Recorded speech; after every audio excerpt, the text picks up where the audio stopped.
Hello.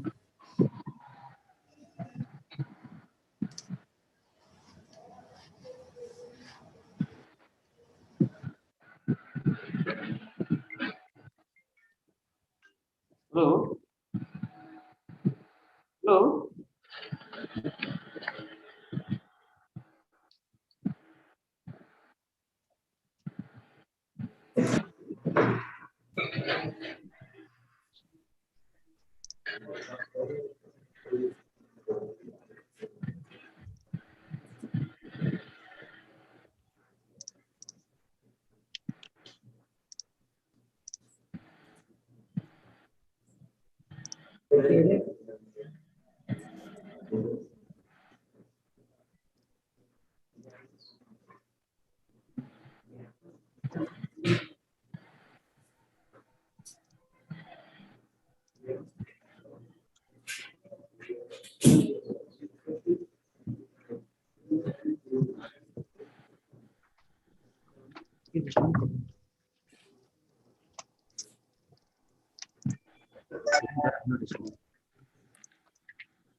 ಸಾಕು ಅವ್ರಿಗೆ ಹೇಳ್ಬಿಡಿ ಫುಲ್ ಕಡೆ ಅವರು ಬರೆಯಲಿ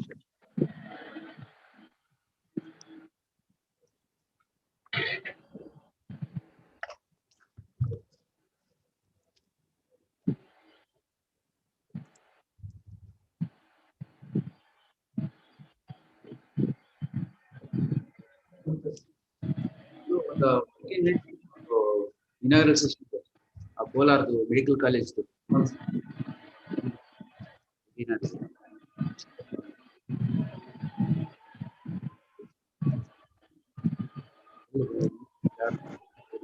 ಅವ್ರಿಗೆ ಒಪಿನಿಯನ್ ಜನರಲ್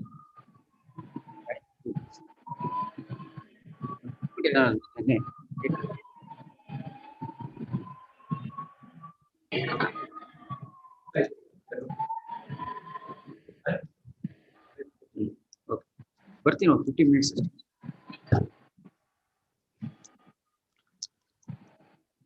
ಅದು ಇದು ಮಾಡಿದ್ರಾ ಅಲ್ಲೆಲ್ಲ ಮ್ಯೂಟ್ ಮಾಡಿದ್ರಾ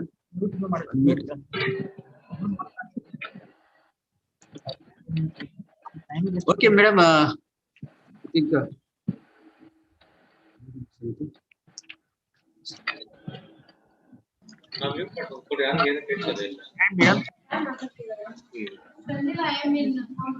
good morning doctor Madhavi.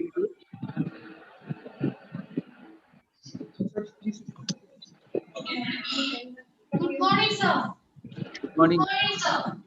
Okay, madam. You have joined. Good morning, Professor Indresh. This is Dr. Pradeep, the Vice Chancellor from Kolar. Good morning, Dr. Pradeep Kumar, sir. Welcome. How are you, sir? I'm fine, sir. By God's grace, we are surviving the COVID. We have around 250 cases on our campus. Okay, sir. So this situation is also serious in Kolar also, sir. Yeah. It's bad, sir. Getting bad to worse, sir.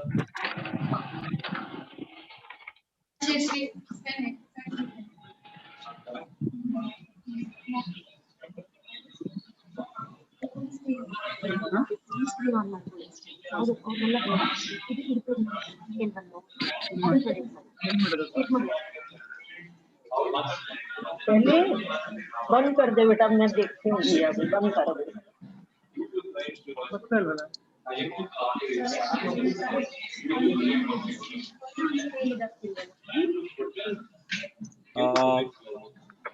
Madhavi, can I request the host to please mute everybody and allow only when the person is allowed to talk?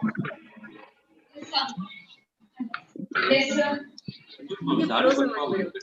There are too many people who are not unmuted, and that will result in lot of disturbance. I kindly request all the participants to mute their audios and videos. Thank you. Shortly we'll be starting the program. Kindly stay put. Anjali, please take the help of somebody. If you can please mute everybody and unmute as and when needed. Sure. So it is done, sir, now. All have muted their audios.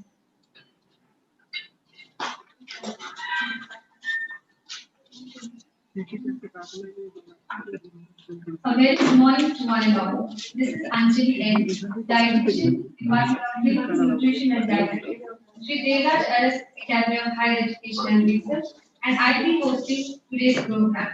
Before we formally begin with our today's program, on behalf of Department of Clinical Nutrition and Dietetics, Sri Devraj Aras Academy of Higher Education and Research, we would like to express our sincere gratitude and heartfelt thanks to our management and academy for enjoying great support to conduct this national e-conference.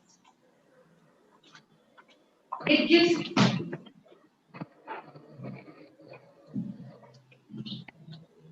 gives me immense warmth and great pleasure to grace all of your presence in the interest of entire organizing committee for two-day national e-conference on the theme integration of modern and traditional nutrition approaches towards health and well-being, importance, challenges and future, organized by Department of Clinical Nutrition and Dietetics, Sri Devraj Aras Academy of Higher Education and Research. I feel extremely honored to welcome our Chief Guest, Dr. Indresh K, Honorable Vice Chancellor, University of Horticultural Sciences, Bhagalpur, Dr. G. Pradeep Kumar, Honorable Vice Chancellor, Sri Devraj Aras Academy of Higher Education and Research, Kolar, Dr. Sriramulu P.N., Dean, Faculty of Medicine and Principal, Sri Devraj Aras Medical College, Dr. Madhvi Reddy, our organizing chairperson in charge in Faculty of Allied Health and Basic Science, Professor and Head, Department of Clinical Nutrition and Dietetics, Devraj Aras Academy of Higher Education and Research, and our esteemed speakers and chairpersons, and also our dear delegates who have registered for this conference from all over India. May we now begin the inaugural session by invoking the divine blessings of Almighty through an invocation by our very own student, Anjali Krishna, final year BSc. Over to you, Anjali. I request Karuna Chandna to please mute. Request Karuna Chandna to please mute.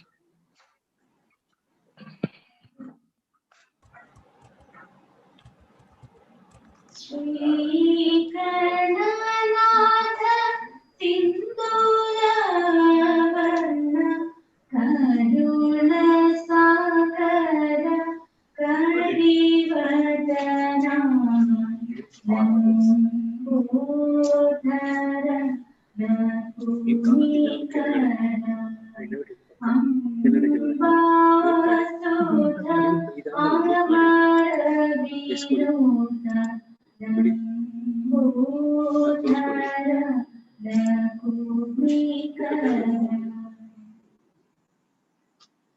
Siddhacharana Garnasevidha Siddhi Vinayaka Te Namo Namah Lambodhara Nakumikara Ambasudha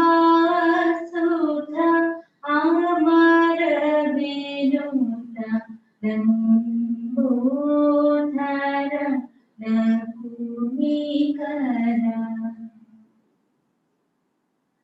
Sakala Vidya Adi Pujita Sarvotama Te Namo Namah Lambodhara Nakumikara Ambasudha Amara Vinuta Lambodhara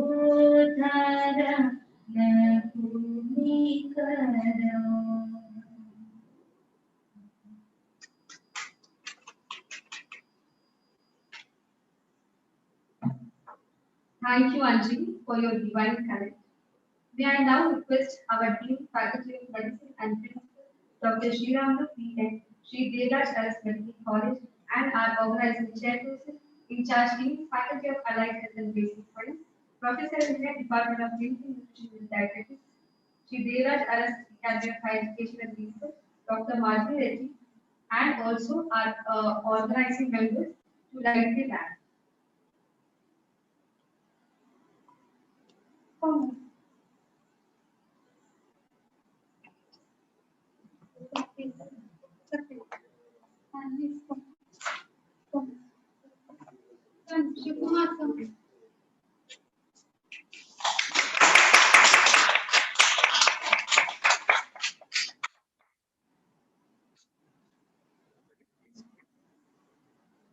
Anjali.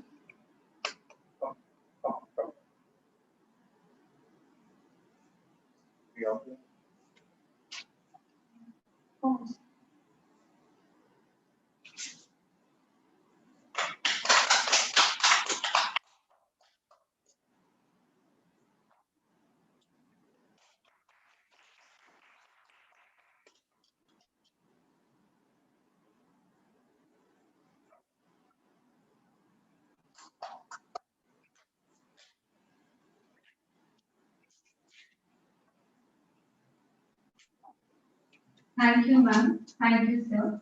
I now request Dr. Malvi Reddy, in charge of Faculty of Allied Health and Basic Sciences, Professor and Head, Department of Clinical Nutrition and Dietetics, to deliver welcome address and brief our esteemed audience on the theme of National E-Conference and also to introduce our today's chief guest. Over to you. Thank you, Anjali. Good morning, all. I am Dr. Malvi Reddy, Professor and HOD, Department of Clinical Nutrition and Dietetics, Sri Devraj University of Higher Education and Research. Today, it is a very special day for our department because our department has successfully completed 3 years by offering UG, PG, and PhD programs, and our institute, SUHR, was established in the year 2007. Since then, continued to strive to know an institute with distinct identity, quality of education, research, and infrastructure and patient care. I feel highly privileged to deliver the welcome speech for today's inaugural function. As we all know, the various aspects of traditional food system have been recorded in ancient. These traditional food concepts have been changed drastically in our society because of our contemporary lifestyle. Today, food is life, food is fashion, food is recreation, food is status, and food is many more. With all these, it has become like a solid with thousand islands. The concept is claiming to be useful in disease prevention and promotion of health towards longevity and better quality of life. In view of this, it gives me immense pleasure to all you, inform you all that the Department of Clinical Nutrition and Dietetics has organized a conference in this area and is expected to generate an understanding and open a vista of knowledge of integrating modern and traditional nutrition approaches and synthesize the best out of it. We have got over 300 registrations across India and 61 abstracts received for board presentations. Among the 61, 16 were of traditional nutrition, 35 for modern nutrition, and rest for emerging trends. Of these, the best were selected 5 for traditional nutrition, 11 for modern nutrition, and 5 for emerging trends. The conference will be held in 2 sessions, morning plenary session by eminent speakers, post-lunch will be continued with oral presentations. Now let me move on to the duty of welcoming distinguished guests for today's conference inaugural function. First, I would like to invite Chief Guest Dr. Indresh K. Vice Chancellor and Director Education, University of Architectural Science, Bhagalpur, Karnataka. He has more than 200 publications in his field, both national and international, and he has guided clinical PhD students and he has funded several ad hoc projects and released curriculum, coconut variety, and dates. He is director for Center for Advanced Faculty Training by Maxim New Delhi. Sir, on behalf of the Institute, Academy and Department, I welcome you at today's inaugural function of National Conference. Next, I would like to invite our patron, Dr. Pradeep Kumar, Chief Vice Chancellor, STH here. I welcome you, sir, for today's inaugural session of the conference. I would also take an opportunity to invite our partner, Dr. Kavian Prasad, Registrar, STH, in absentia. And I would like to invite our beloved principal, Dr. Sriram, SDMC, and Dean, Faculty of Medicine, SDH, for today's Next, I would like to take this opportunity to welcome Dr. Anand Bhattacharya, Deputy Registrar, Dr. Jairam, Director of OISH, and Dr. Sarla, Director of Academics, Dr. Munarayana, COE, Controller of Examinations, and Dr. Shashidhar K, Vice Principal of STMC, for inaugural session of the conference. I would express my warm welcome to the distinguished speakers, Dr. Subramaniam from PDU and Dr. Priyanka from Open Hospitals, and Dr. Lakshmi Shah from Andhra University, and Dr. Geeta Dharmati from Center for Immunity Genomics, and Dr.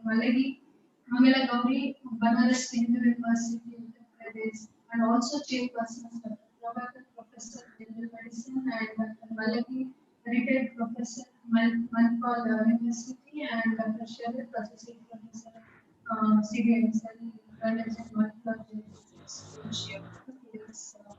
conference inaugural session.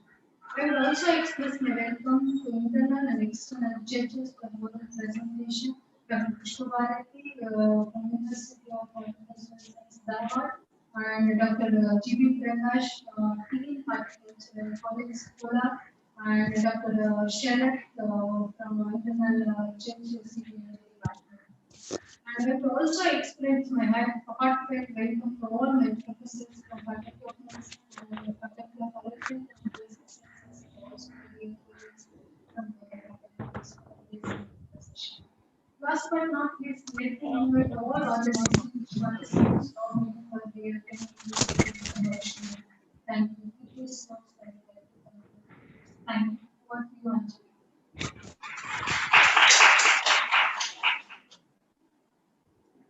Thank you, ma'am.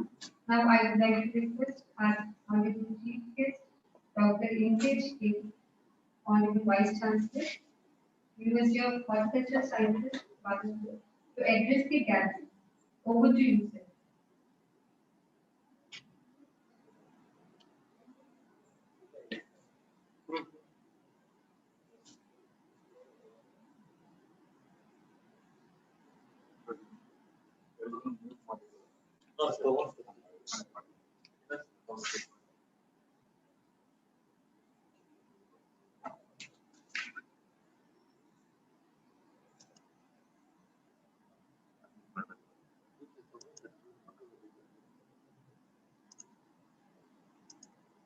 Am I audible, sir?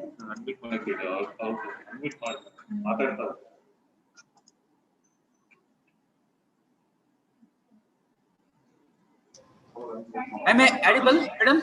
Yes, sir. You're Okay. audible. Okay, I am audible. Okay. Good morning to everybody. Yes, sir. You are audible, sir. Yeah, Okay. request the host to mute so that there's no disturbance from the host also, please. Okay, good morning to everybody. Today's National E-Conference, Integration of Modern and Traditional Nutrition, Approaches Towards Health and Well-Being, Importance, Challenges and Future. The program, which is today's program organized by the Department of Clinical Nutrition and Dietetics. For this, which is organized by the Sri Devaraja's Academy of Higher Education and Research, Thamaka, Kolar. In this inaugural session of this 2 days webinar, I am very, first of all, at the outset, I am very thankful to the Sri Devaraja's Academy of Higher Education and Research for giving me an opportunity to share some of my experience in this webinar. Hi, Dr. G. Pradeep Kumar, Honorable Vice Chancellor, SDUA HER Kolar, Dr. Sriramalu PN, Principal, Devarajaras Academia, Devarajaras Medical College, SDU HER, and Dr.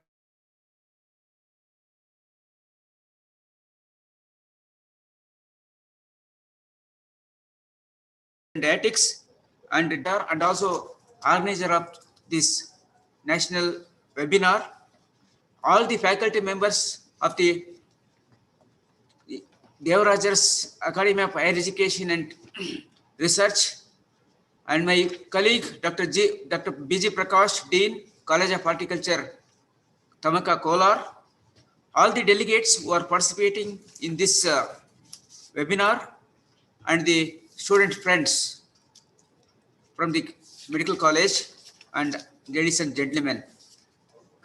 I am very happy that SDU HER is having a very close collaboration. We are working very closely with the Devaraja's Academy of Higher Education and Research for the last 2 years. In fact, the UHS Bagalkote has a MOU with them, and my colleagues from the university and also the faculty from the Devaraja's Academy of Higher Education Research are very closely collaborating and involved in many of the organizing in many of the webinars. Today's seminar, the webinar on integration of modern and traditional nutrition approaches towards health is one of the very important and very interesting subject to say. Looking at the current scenario of the safety of the health, safety of the human beings in the entire world, which is being facing the problem of this COVID pandemic, especially in India, the rising trend, the increasing trend in the COVID infection calls for change in our dietary habits. Nowadays, there are a lot of changes in the living style and also dietary habits of the people nowadays. Maybe for the last 3-4 years, these changes have been taken place. There is a paradigm shift in the dietary habits. This integration of modern and traditional nutrition, it calls for very important things. We need to integrate both modern as well as traditional foods. As all of you know, that traditional foods, maybe for the ancient ages, our ancestors, they have been adopted this to traditional food, and those traditional foods are nutritionally, they are rich, cost effective, low cost, they are indigenously available, and it is not being fully processed. There was no value addition in those things in the traditional foods. So using these traditional foods, our ancestors, their life expectation was more than 80, 90, even 100 years. They were not having any of the health risks now the present generations is facing in the world. But the modern nutritional concepts which gives more importance for the taste, flavor, color, and other aspects of food, rather than giving the importance for the health risks, nutritional value, all those things, has caused all these anomalies in the health nowadays.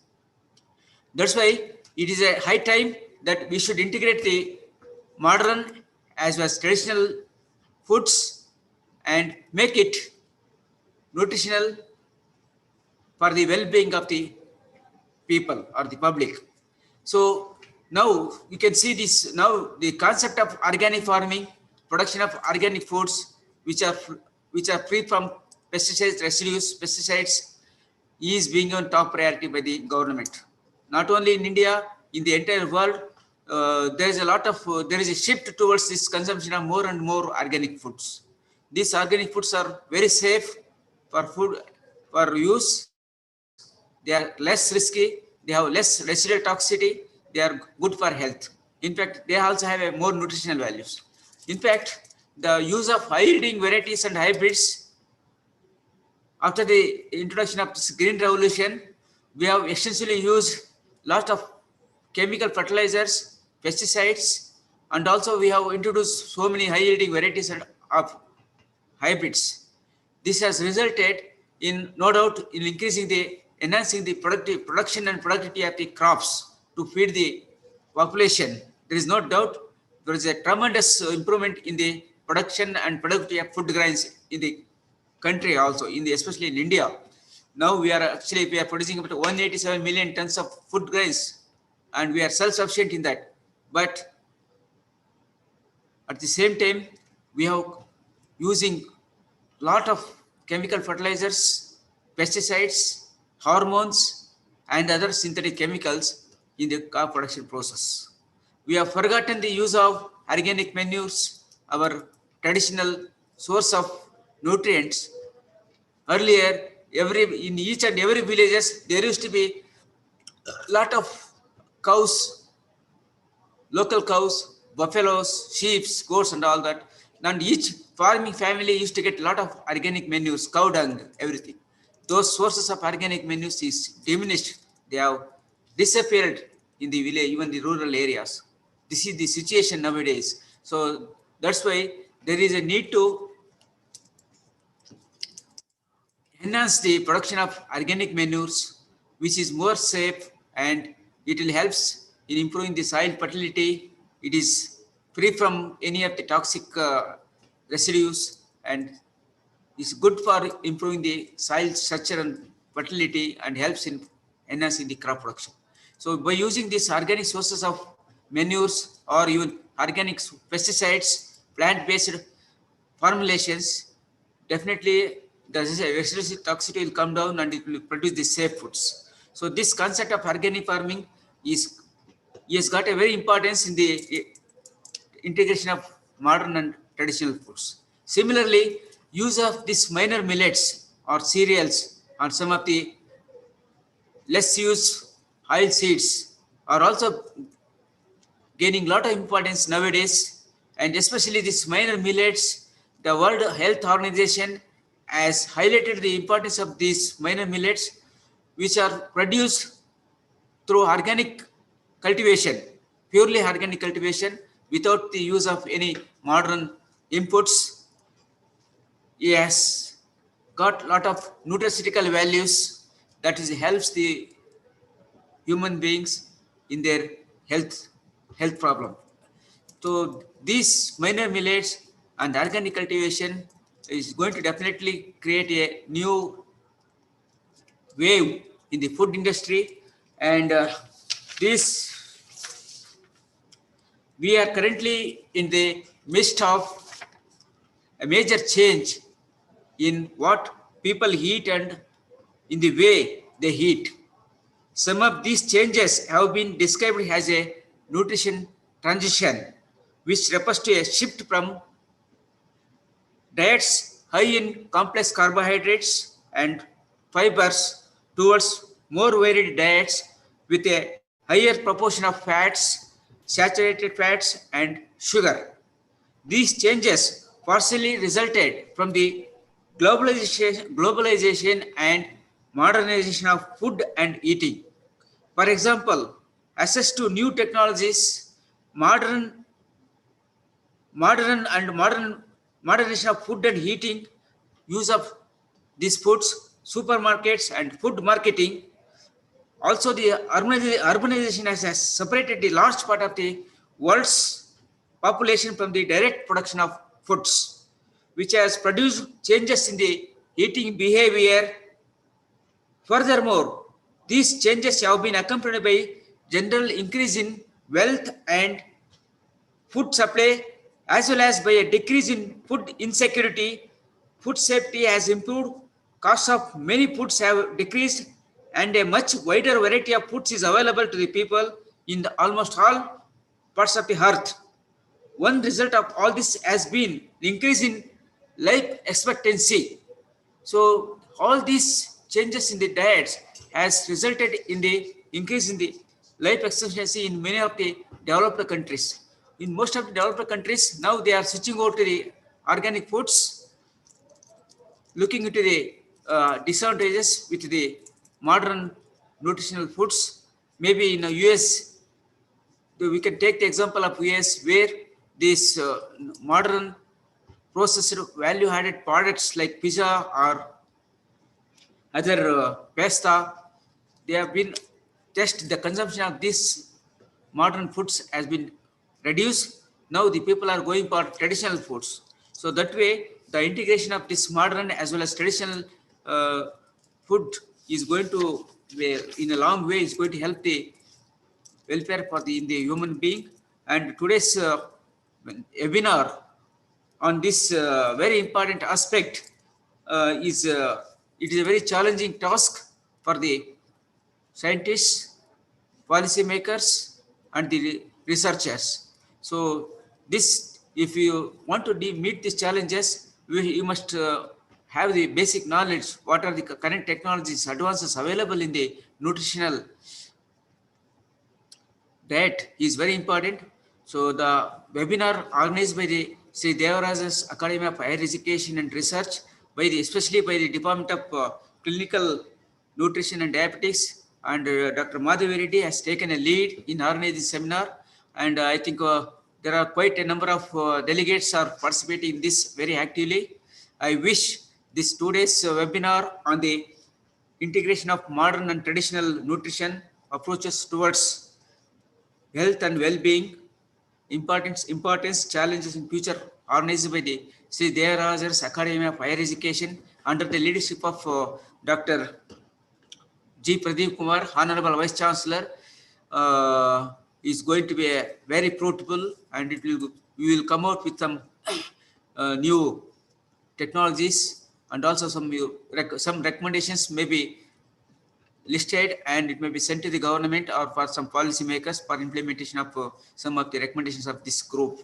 I wish, sir, the 2 days webinar on the national webinar is going to be fruitful. I wish it is all the delegates very good 2 days of program. I once again thank the authorities of the Sri Devaraja's Academy of Higher Education and Research and the organizers of this team members of this organizing team of this national webinar, and also delegates for giving me an opportunity to share my views. Thank you all.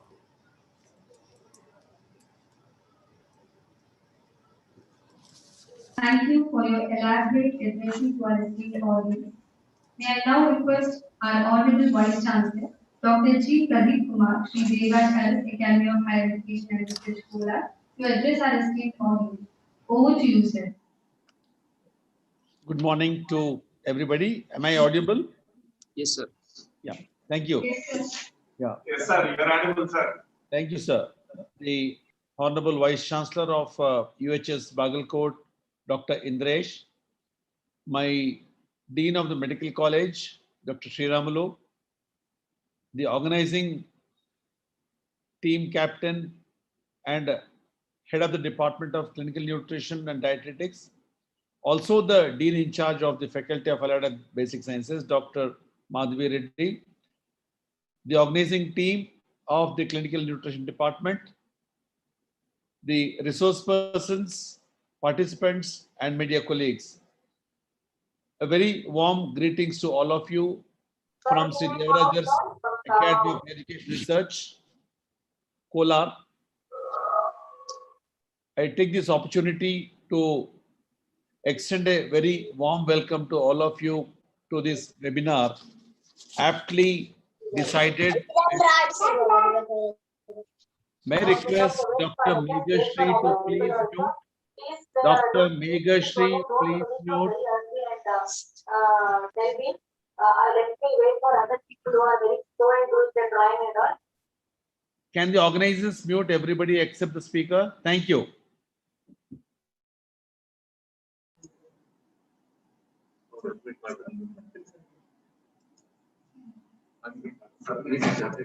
Sir, could you please unmute yourself, sir?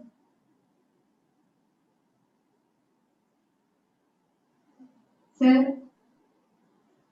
Sir, am I audible to you, sir? Yeah, right. Thank you. Thank I you. thought you have muted me, so I was trying to unmute.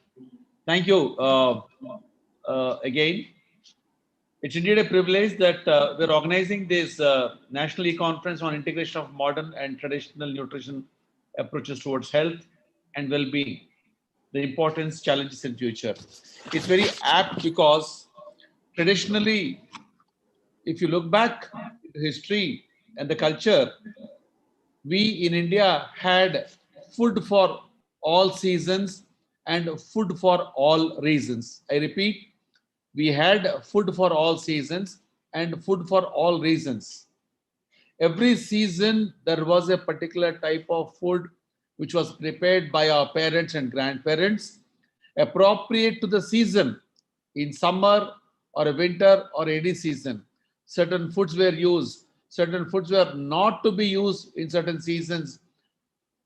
There are a couple of months in the calendar where they never used to eat non-veg for the reason of carrying infection. So our ancestors have given us adequate knowledge on the use of appropriate food.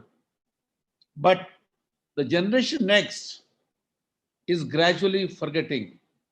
We had food for all reasons. I remember there was food for a pregnant woman exclusively prepared by the parents and grandparents. Food after delivery during the recovery phase or puerperam.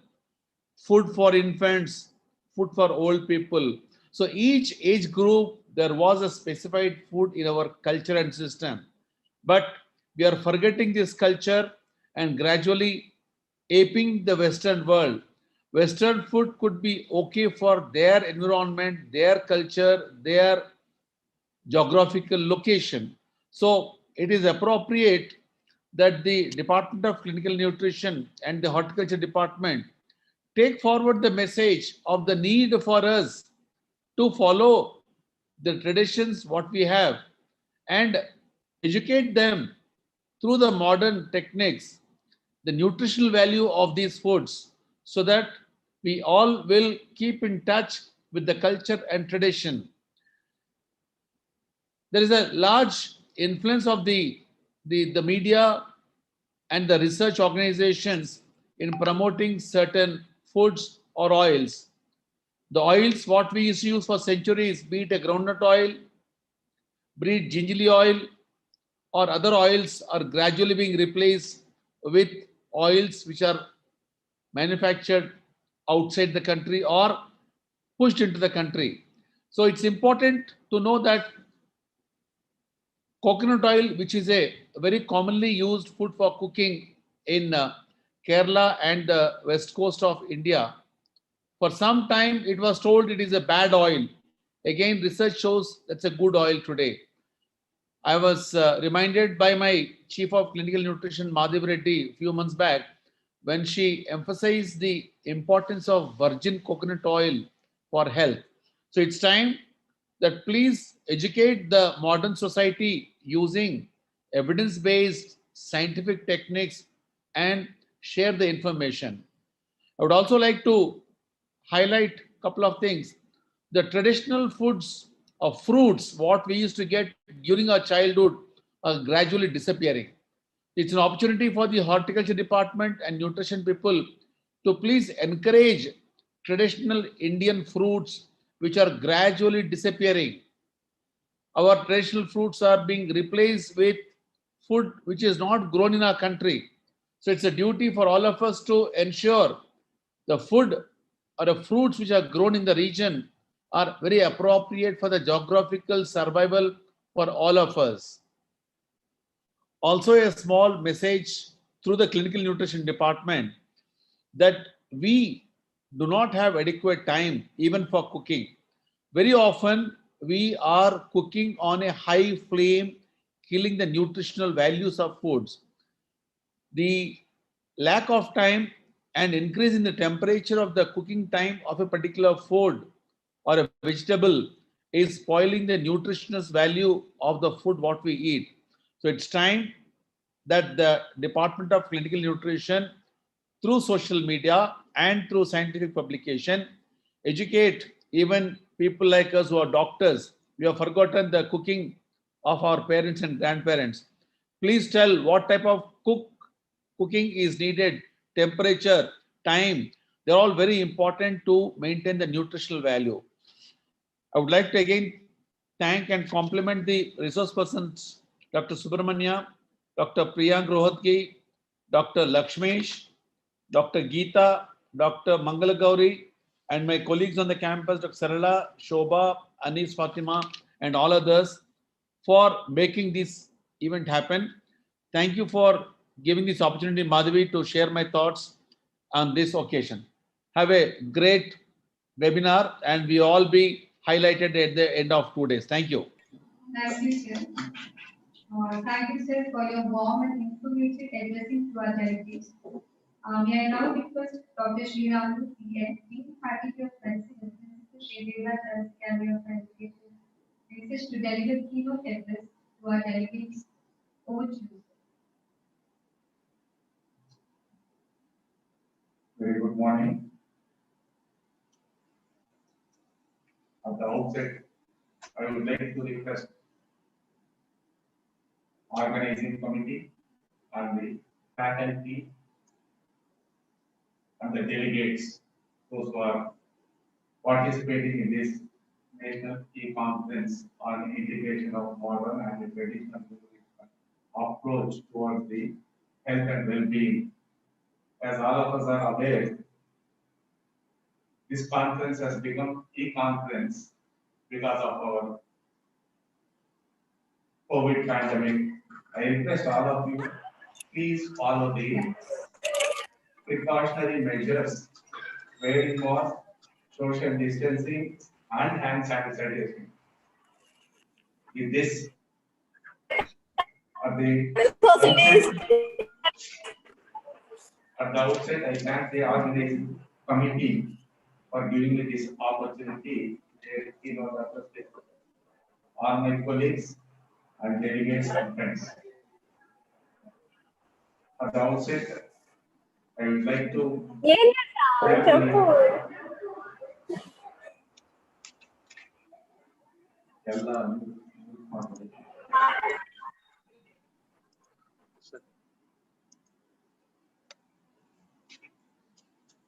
I would like to thank the organizing committee for giving me this opportunity.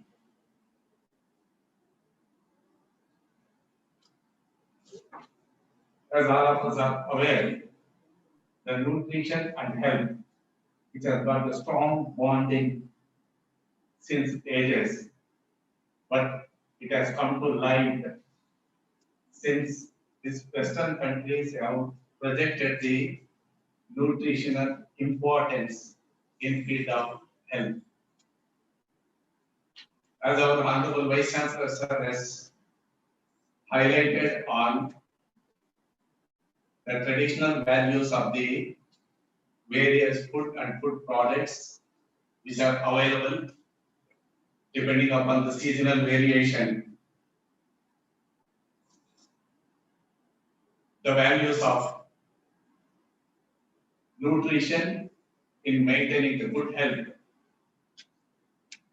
in terms of whether it is anti-inflammatory action, antiseptic action, immune modulators, nutrients, simple providing the calories and the other nutrients which are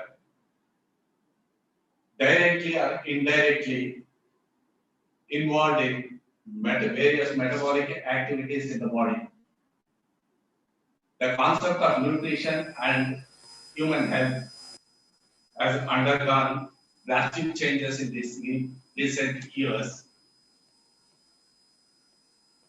because of food adulteration and various junk foods which have come up. There is a general consensus that many chronic health problems, first noted in the Western countries and progressively flourished worldwide, relate mainly to nutrition and its importance. Research on the role of nutrition is a complex, non-communicable, chronic diseases is accelerating over the past few decades. Best example I can put here is diabetes and hypertension. Although food and nutrition have been studied for centuries, the modern nutritional science can be linked to well-being and health. Traditional nutritional approach are defined as being a composed of practice from the local and natural environment that are culturally acceptable. Rapid dietary changes of the population in posing a formidable threat to use the traditional food and knowledge required for maintenance of the traditional food system. A systematic integration of modern and traditional nutritional approach along with the interdisciplinary mode can pave a way to personalized nutrition and offer a possibility to challenge the health issues in forthcoming days. The concept is claimed to be useful in the disease prevention and promotion of the health towards the longevity with better quality of life.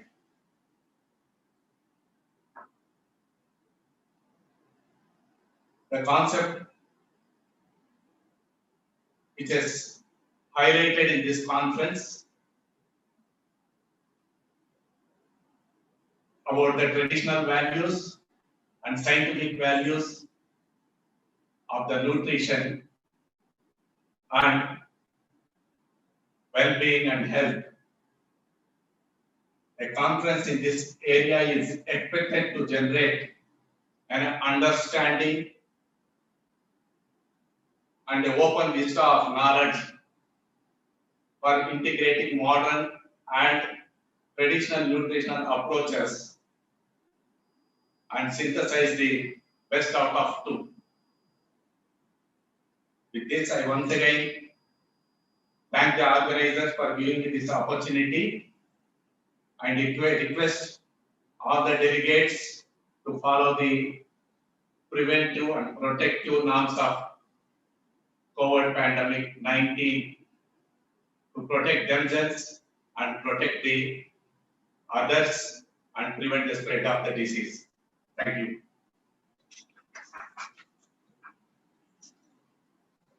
Thank you, sir, for your most valuable words and delivering keynote address for this inaugural session.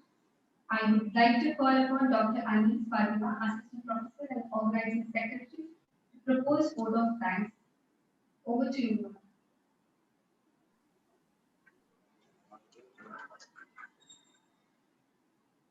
Thank you, Arjun. A very good morning to one and all. It's my honor to propose a vote of thanks on this special day.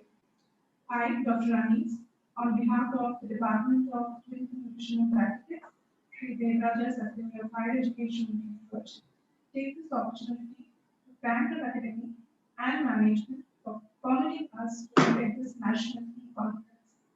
I extend my thanks to our Honorable Chief Guest, Dr. Indresh K., Honorable Vice Chancellor, University of Horticultural Science, Bagalkot, to have graced this occasion and address the national conference.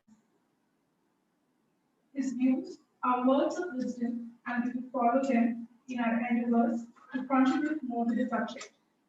I also thank our Honorable Vice Chancellor, Dr. Pradeep Kumar Ji, and our respected Principal, Dr. P. N. Sriramu, for sparing their time and their precious thought with us. Our heartfelt thanks are due to Dr. Madhvi Reddy, Professor, Head of the Department of Clinical Nutrition and Dietetics, and Organizing Chairperson, for inspiring us to organize this national conference. Wholeheartedly, I must thank our distinguished speakers and the chairpersons who have accepted our invitation.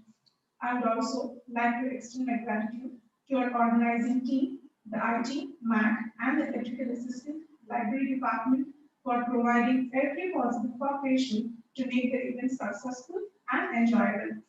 Last but not the least, I would like to take this opportunity to express my heartfelt thanks to each of you who are participating in this national conference virtually. We hope you all enjoy the experience and receive a beneficial information. Thank you once again for making this inaugural session a great success. Thank you all.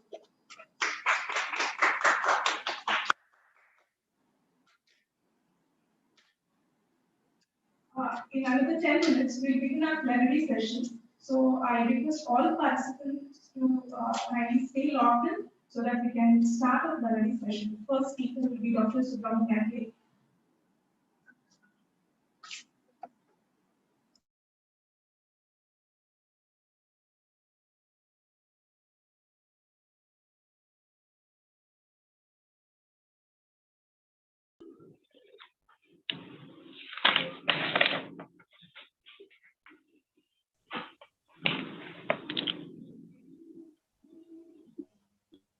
Good morning to all of you. Am I audible? Yes, sir. Sir, you are audible. Okay, thank you, thank you. So, respected Dr. Rajeshan Jagale, Honorable Chancellor, SUHER Kolar, Dr. Indresh KM, Honorable Vice Chancellor, UHS Bagalkote, Dr. G. Pradeep Kumar, Honorable Vice Chancellor, SUHER Kolar, Dr. K.N.V. Prasad, Registrar, Principal and Dean, SUHER Kolar, Dr. Madhavi Reddy, Incharge Dean, and Dr. Anis Fatima, and also the organizers and also the participants. Excuse me, sir. Dr. Prakash, sir. Am I audible, sir?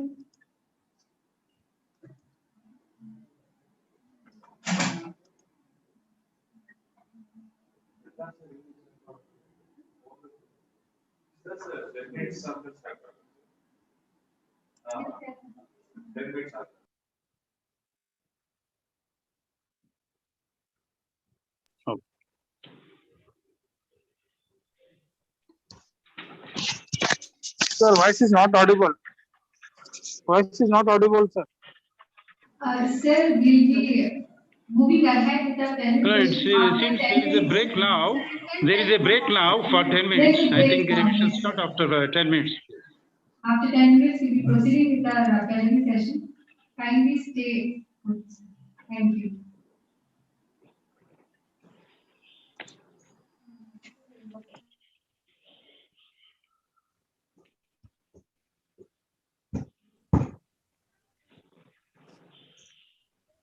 Hello. Hello, good morning. I am Dr. Subramania here. So, shall I start? Yes, sir. Oh, okay. Sorry. In No, between, I don't know. sir. There was We are waiting for 10 minutes break now. Oh, all right, all 10 right, minutes all right. break now. sorry. I will Yeah, introduce you. I will take first chair's session. Then I will hand over to you, sir. Okay, okay. I Okay, was thank under, you, thank you, sir. in between, I don't know what happened. So little, I think, glitch. All right. Thank Yes, you. Thank you. No, sir. Sir. Please wait, sir. I think organizer will call us. Okay.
I welcome all the delegates once again to this National Youth Conference. We now begin the first talk of the next session. The talk is by Dr. Subramanian K. And the chairperson for this session will be Dr. B.G. Prakash. It's my pleasure to introduce our chairperson, Dr. B.G. Prakash, who will be chairing this first talk of this plenary session. Dr. B.G. Prakash is Dean, College of Horticulture, Kolar, and he has won a number of awards and recognitions, both national, international, as well as state level. He has published more than 68 research papers, and he has 6 projects under him. He has various special achievements, and he has developed the concept of rodent resistance in rice field for the first time, and he has also explained the fog damage mode in sunflower. He was the first to develop the concept of indirect selection using advantage accumulated value of mulberry. He is also a member of Research Advisory Committee to Central Cell Culture Germplasm Research Center, and he is also a member of Research and Development Committee for Coconut Development Board, Kochi. It's a pleasure to have you amongst us, sir. May I now request Dr. B.G. Prakash to introduce our speaker, Dr. Subramanian K, to our esteemed audience and carry forward the session. And I request all the participants to put your questions in the chat box and kindly mute your microphones as well as close the video. Thank you. Over to you, sir, Prakash, sir. Thank you, Dr. Anis. Really, we had a very interesting National E-Conference organized by STUHCR Kolar, raised on integration of modern and traditional nutrition approaches towards health and well-being. There is important challenges in future. So it is a present need of the hour that the modern and traditional nutritional approaches has to be combined or integrated to have a greater, safer country today. And I'm highly thankful to the organizers and Dr. G. Pradeep Kumar, Honorable Vice Chancellor, STUHCR Kolar, for inviting me to chair this plenary session 1. So we had organized a similar national webinar last year, jointly organized by UHS Bagalkot and STUHCR Kolar on horticulture resources, importance of horticulture resources in developing resistance against COVID-19. I think we had a lot of discussions, interactions, and we had also recommendations that some of the plantation crops, fruit crops and food crops are very good for COVID-19 to build up the resistance. And place, actually, we have been given the topic, that is the concepts and practices of food science and nutrition in Ayurveda. That will be taken over by Dr. Subramanian Kumar shortly. Brief introduction. You know, in nutrition, all the carbohydrates, protein, vitamins, minerals are very, very important. So we have, in protein, they are all built up by amino acids. We have essential amino acids and non-essential amino acids. So which are, some of them are not prepared by the body, the system, that is in the metabolic system, it is not prepared. So that has to be supplemented in food. So that is very much essential, the protein, especially in case of cereals, we get lysine, whereas in case of pulses, we get methionine and tryptophan. Like that, from different food particles or for food ingredients, we get different amino acids. And you know, the vitamins are very, very important, especially vitamin A and C in the pandemic COVID-19. So A and C is very, very important. Not only A and C, A, B, C, D, E, all of them are very important. And even the minerals. Minerals also very, very important. Zinc, calcium is very, very, very important. Sulfur, zinc, calcium, sulfur is very, very important. And also the, you know, some of the anti-nutritional factors, they are interacting with the nutritional factor, they're suppressing them, especially anti-nutritional factors like stachys and raffinose.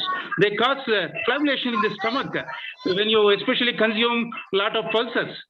So these factors has to be reduced in the food items, so that the breeders, plant breeders who develop varieties in cereals, pulses, oilseeds, or vegetables, or plantation crops, they need to go for reducing the anti-nutritional factors. That is most important.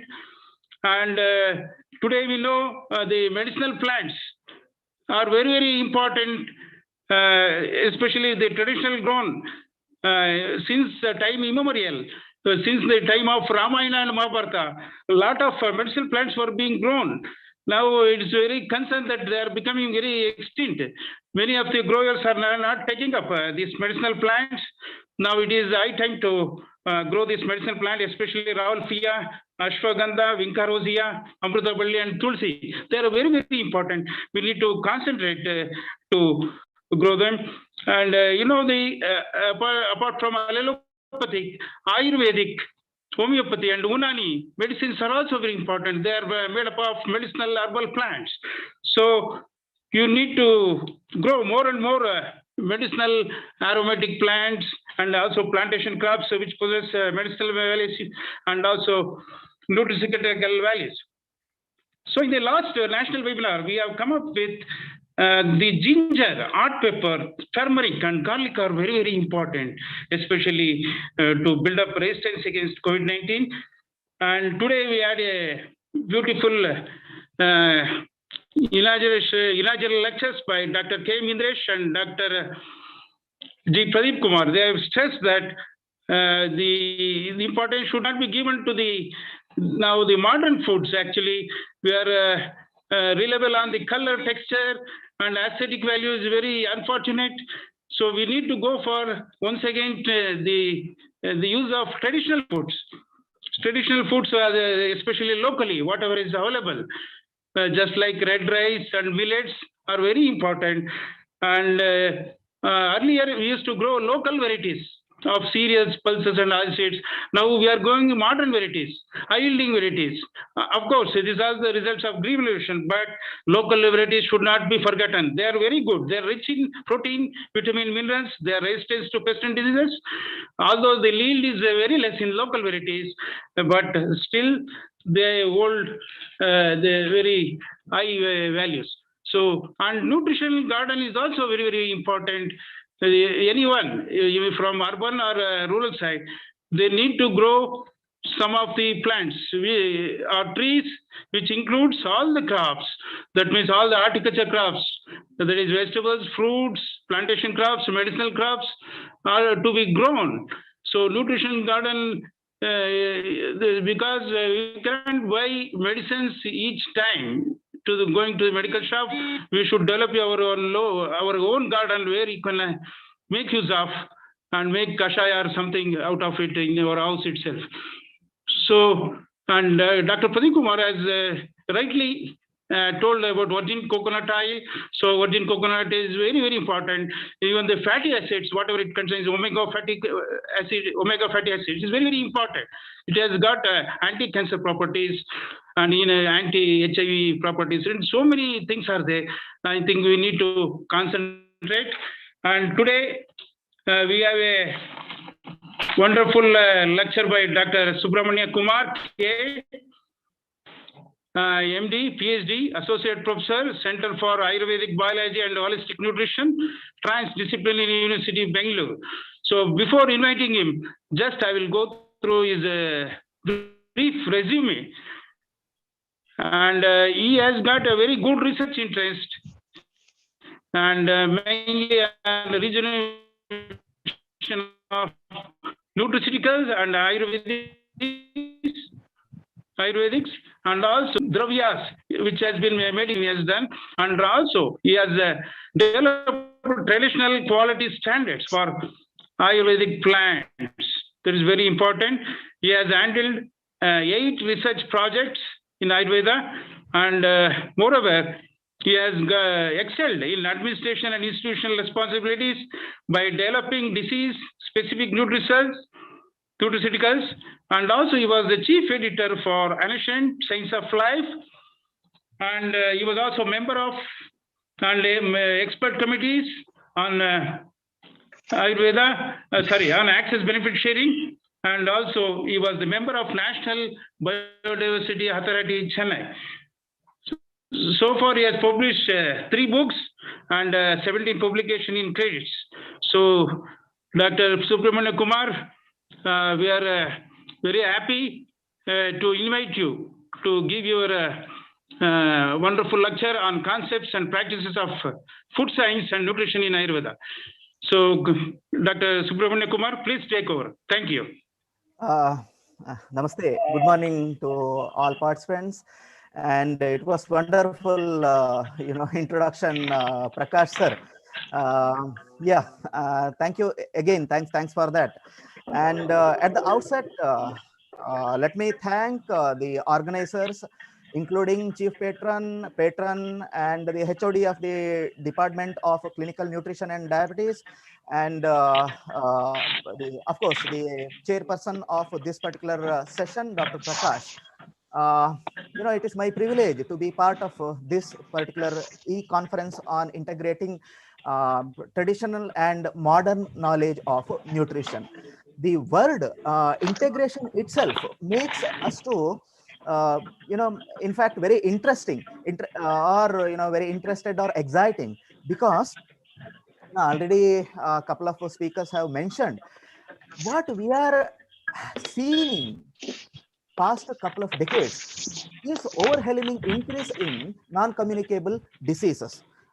Also, gradually we believe that the future will be the integrated medicine, or the medicine including dietetic support or dietetic advices taken from both traditional knowledge systems and allopathy or conventional medical systems. Hope my screen is visible. Prakash sir, my screen is visible, right? Yes, sir. Yes, sir. Please go on, sir. Okay. Without wasting much time, let us come to the subject proper: concepts and practices of food sciences and nutrition in Ayurveda. See, since it is the first lecture on integration of traditional and modern knowledge, let me explain what is traditional knowledge systems.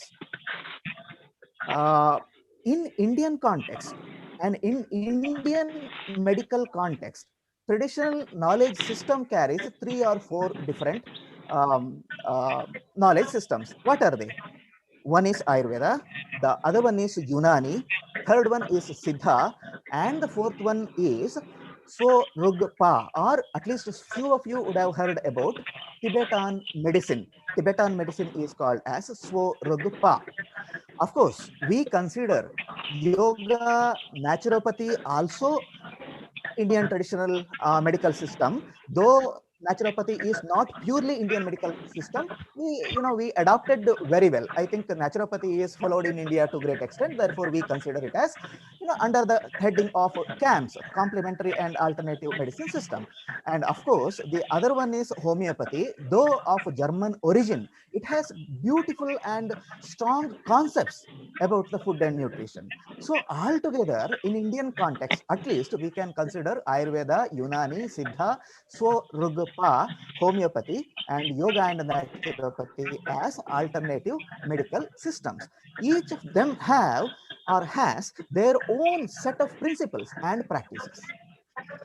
They are little different compared to modern medical system or modern biomedical knowledge system. So you may have a question.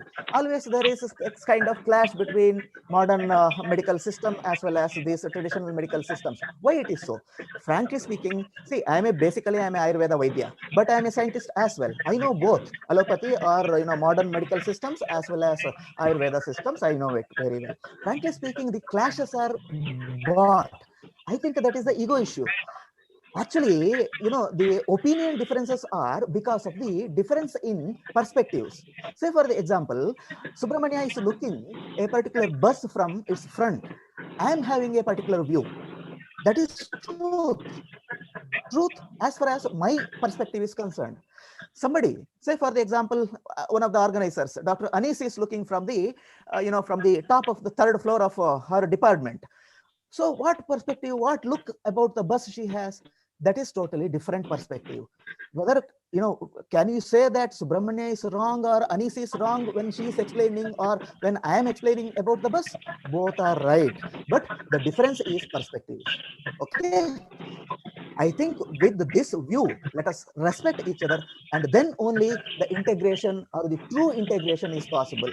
For the integration, dialogues has to happen. Dialogue means sitting and discussion, sitting and discussing, a friendly discussion. I should not say that mine is right or mine is only right. And the other side also should not say that. Then only the proper integration is possible. Though this particular 2 or 3 minutes of introduction is not the subject proper given to me, I thought of giving this introduction for the benefit of the participants who are going to sit and listen for a couple of days. So coming to the subject proper, what are expected in today's in my presentation for another 15-20 minutes. So basically, what is food as per the descriptions in Ayurveda, and how to understand characters of food in Ayurveda. Food framework of food in nutrition of framework of food in nutrition in Ayurveda with the examples, and food processing techniques. Though certain type of food may be not harmful or not right for a particular person, through proper processing you can make it appropriate for the individual. So therefore we will briefly touch upon all these things. I will just switch on my video, in order to for the better internet usage. Kindly excuse. I think presentation is enough. Now, I told that Ayurveda emphasizes about consumption of appropriate food. Appropriate food is key for health. So, what is appropriate health? Appropriate food? A question will be there. So before discussing about what is appropriate food, let us discuss the kind of importance given to appropriate food in Indian traditional knowledge systems. There is a beautiful shloka. Ahara shuddhau sattva shuddhi sattva shuddhau dhruva smritihi. I will explain this. Purity of food is called as ahara shuddhi. And this ahara shuddhi, or the pure food, gives rise to purity of mind. Purity of mind means, you have good thoughts. It leads to dhruva smritihi. Dhruva smritihi means appropriate intellectual functions. When you have appropriate intellectual functions, most probably you will do right thing. Whatever good for your health, you will take that. How that particular, discretion comes, discretion to eat good, do good comes, it is again rooted from pure food, consumption of pure food. Also, there is one more sentence, this particular shloka, or the ahara shuddhau sattva shuddhau dhruva smritihi, is not from Ayurveda, it is from Chandogya Upanishad. Remember, I remember, again, I would like to quote Vice Chancellor. That time he was saying that the ancestors from centuries had knowledge about the right kind of food. Of course, it was there, and they spoke about the importance of right food here and there. In Ayurveda, one sentence comes that sarva rasabhyaso balakaranam. That means consumption of all 6 tastes retain the strength and immunity. Please remember, what is the 6 tastes? 6 tastes are Unlike modern concept of 4 taste, Ayurveda believed in 2 tastes, 2 extra taste only. I will tell they are astringency and pungency. Okay, astringency and pungency are 2 extra tastes according to Ayurveda. Apart from sweet, salty, and bitter, these are the 2 extra tastes mentioned in Ayurveda. You have to understand that when they told consumption of all 6 tastes, it probably variety of foods as well. You know, Prakash sir was saying about importance of variety of amino acids in our diet. So this has been mentioned. Even in a meal, in a particular meal, try to have as many as varieties. They are not bothered about whether you are buying exotic food costing around 150 200 rupees a kilo or locally available food. Whatever, you must have variety of foods to the possible extent.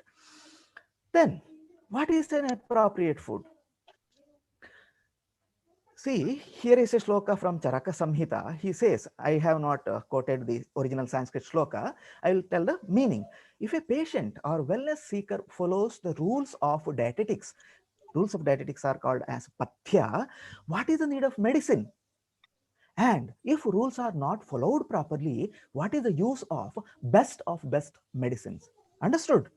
If a person is properly following the rules of dietetics and nutrition, there is no need of medicine. And even if best medicine is prescribed by physician like Subramanya, and if the patient is not following the rules prescribed by the dietitians, even the best among the best medicines are of no use. Okay, here that gives the kind of importance given by our ancestors about pathya ahara or proper food. Just have a glimpse or thought about particular pattern we followed in our traditional food, a sequence of serving, initially some little sweet, then pungent substances or spicy substances, finally little curd. Why it is so? After food, generally what we eat, little pan or little amla or ginger papad. Why it is so? It is for proper digestion. A sequence in food serving is always rooted in knowledge of Ayurveda. Also, ancestors preferred to have light meal during night, light dinner, especially after sunset. They never prefer to have heavy meal. And many people used to say no to curd during night. Why it is so? Apart from that, no, always question arises in our mind, right? What is an appropriate food? How to determine good and bad meal? Is there a diet for patient and healthy individual? Is there disease specific diet? Also, I think again, Vice Chancellor sir was mentioning about the seasonal specific diet rules. What are the processing techniques? Is there any indication and contraindications of utensils used in particular preparation of particular meal? For all these questions, answer is yes. Ayurveda has very reasonable, logical answers. And that is called as framework of nutrition in Ayurveda. In the time allotted of 15-20 minutes or half an hour, definitely Subramanya will not be able to explain everything, but I will be able to touch upon here and there, touching, not only showing the iceberg, but just showing the iceberg from distance.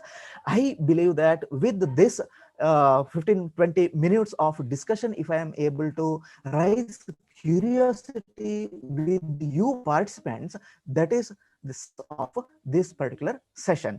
With this, I will start explaining the rules. See, first of all, let us spend a couple of minutes on understanding fundamentals of Ayurveda pharmacology. Fundamentals of Ayurveda pharmacology applies to both food and medicine. You would have heard about concept of Vata, Pitta, and Kapha. They are nothing but physiological forces, or how Ayurveda explains, not only Ayurveda, frankly speaking, all camps, complementary and alternative medicine systems follow more or similar or similar rule of Vata Pitta Kapha kind of rules. They may say a little different. Say, for example, in Unani, they say Balgam and bile, etc. They say it is nothing but Kapha and Pitta, etc. Word used may be a little different, but the concepts are more or less same. So the Vata Pitta Kapha are the driving forces of body's physiology. Please remember, Vata Pitta Kapha are derived from 5 elements. 5-element theory. Sorry, I am unable to explain. I will not be able to explain properly to you in this concept, in this context now. But please remember, the 5-element theory is something like each and every substance on earth is made up of 5 different elements, namely earth, water, fire, ether, and air. So combination of 2 different elements make one particular dosha. Say, for example, earth and water frame kapha and water and fire frame pitta. Similarly, the food items, whatever you are eating, the material is also made up of these 5 elements. Say, for the example, a sweet tasting fruit is generally believed to be made up of earth and water. So here itself it is clear to you now. If at all some person is suffering from kapha disease, say for the example, the COVID-19 and advanced stages of COVID-19, Ayurveda believes that is a kapha disease. There is a lot of kapha. So there is involvement of earth and water in that particular disease. So in such condition, you should not give food items having the the food items basically made up of earth and water, like curds or fruits like watermelon should not be given. And it is found in our practice as well. If at all person suffering from cough and cold, if they consume lot of curd, what happens? The person may end up with asthma as well.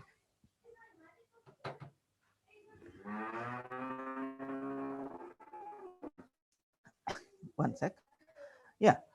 Coming to the framework of nutrition in Ayurveda, I told there is something called Rasa Panchaka theory. We try to understand the nature of food and medicine through the taste of food and through properties, through its potencies, and what is the taste or the stage of food once after digested, etc.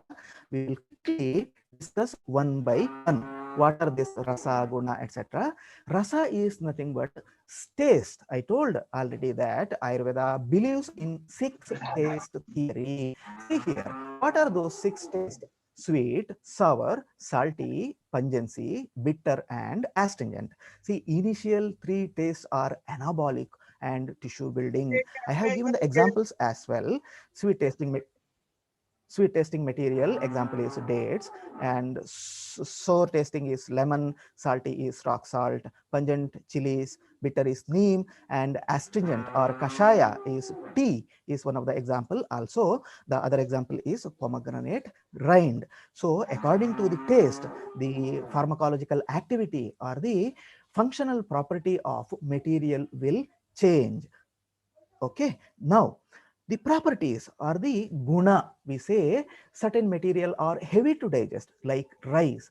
On the other hand, if you puff it or if you heat it, and if you puff it, it becomes light to digest. Certain material are unctuous like ghee. Certain material are dry. Therefore, unctuous material are not advisable in anabolic diseases. Example, ghee. And see, heavy material are not advised in the anabolic diseases like diabetes. Example, rice. We don't, isn't it? So yeah, of course, I don't have time to explain each and everything. And the other concept is virya or potency. Potency is, you already heard about, sometimes people say certain material are heat, like pepper. If you consume a lot of black pepper, what happens? It causes burning sensation in body. It causes burning micturition. It may cause purgation as well. On the other hand, certain material are shita, are cold. They are actually, whenever you suffer from, say, urinary tract infection, burning micturition, you try to give shita or cold substances, right?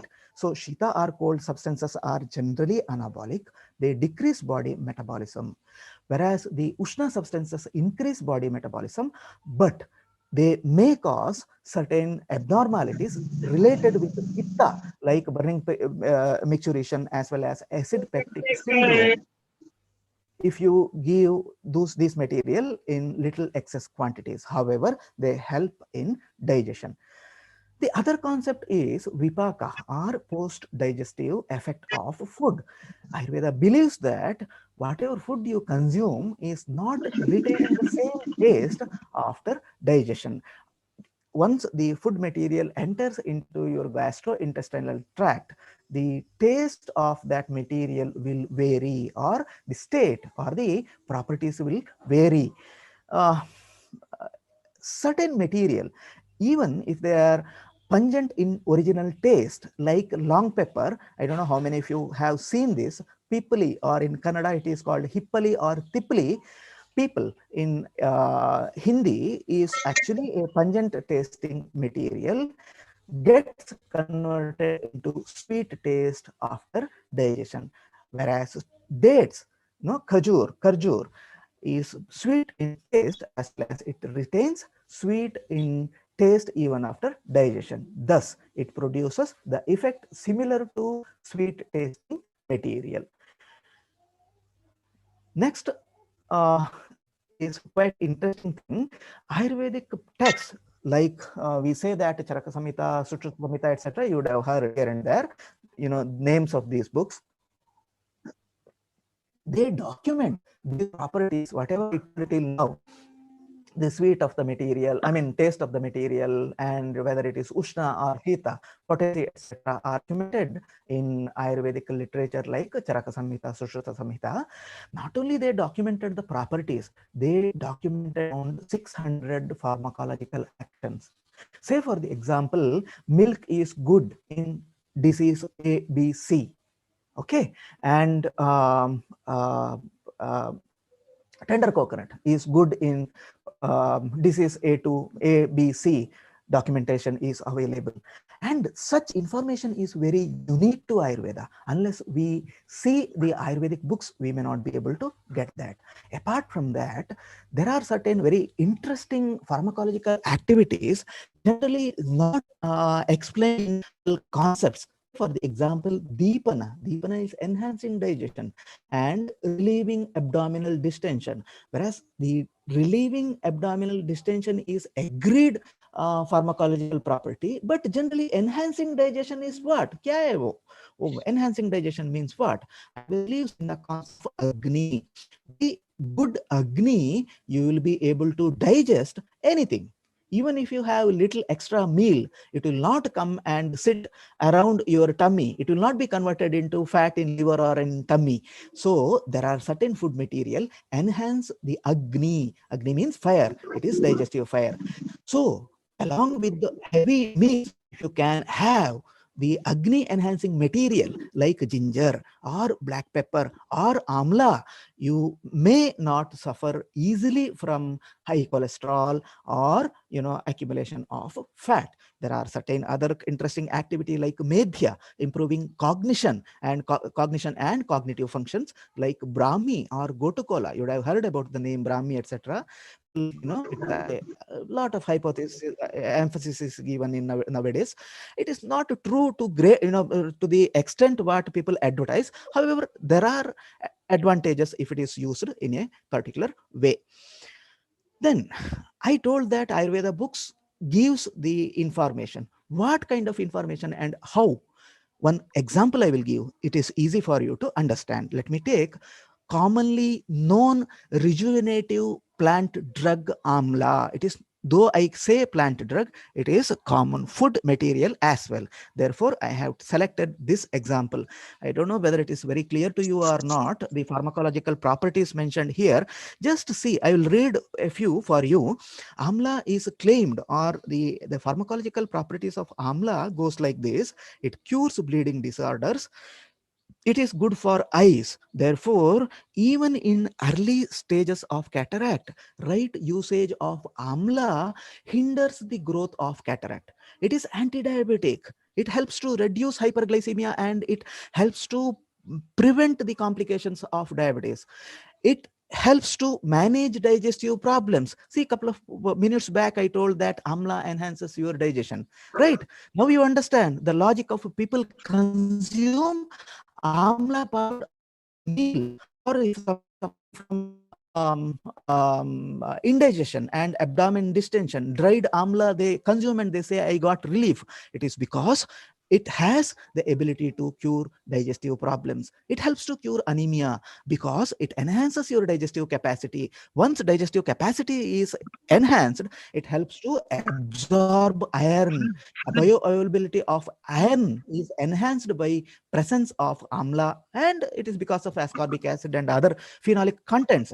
Rightly, Dr. Prakash mentioned anti-nutritive factors are also very important. It is not only carbohydrates, proteins, fats, and some known metals and minerals are important for us. Anti-nutritive called phenolics in amla helps in iron absorption. Please remember. Okay. Yeah, of course, the rasa or the taste, property, etc. are mentioned. I am not going to read about that. Then the advantage of having the knowledge of Ayurveda is lot of dosage forms. Maybe knowing that amla chutney can be prepared or amla murabba can be prepared. Ayurveda advises juice can be prepared. How, with what, and how long it can be preserved. Ayurveda is given knowledge about that. You can dry it and preserve and eat. You can prepare certain biscuits out of amla. Not out of not amla alone, adding amla, little amla to the naturally iron rich substances like moringa leaves and even methi leaves helps in bioavailability of iron from naturally iron rich substances. The particular the papad, I don't know whether you can locate or not. Yeah, see this particular papad we prepared in our laboratory. It has the naturally iron rich substances with amla. Then I told which particular food is appropriate for what particular individual, how to select. There is a concept of prakriti. At least a few of you would have heard about.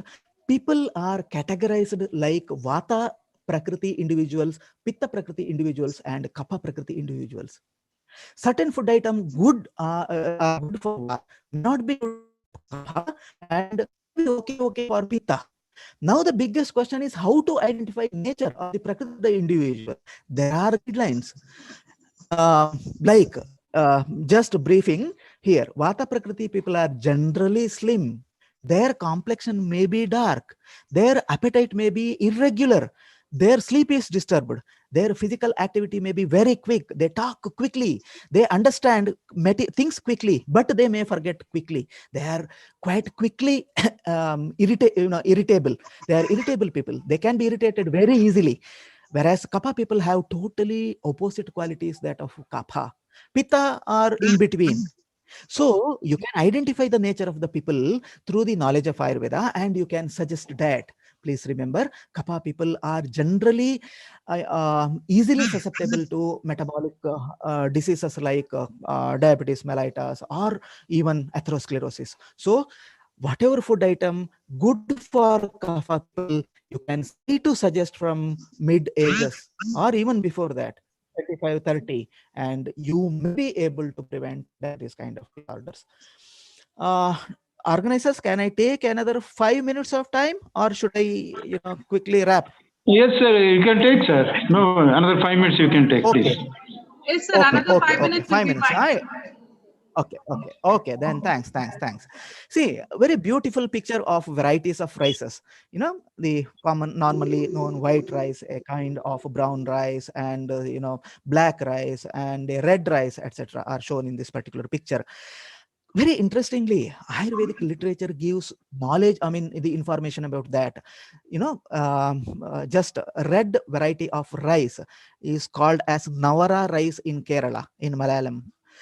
It actually takes 80 days to, or 60 days to mature. This Navara rice is very good in management of several disorders, including paralysis. From where this knowledge has come?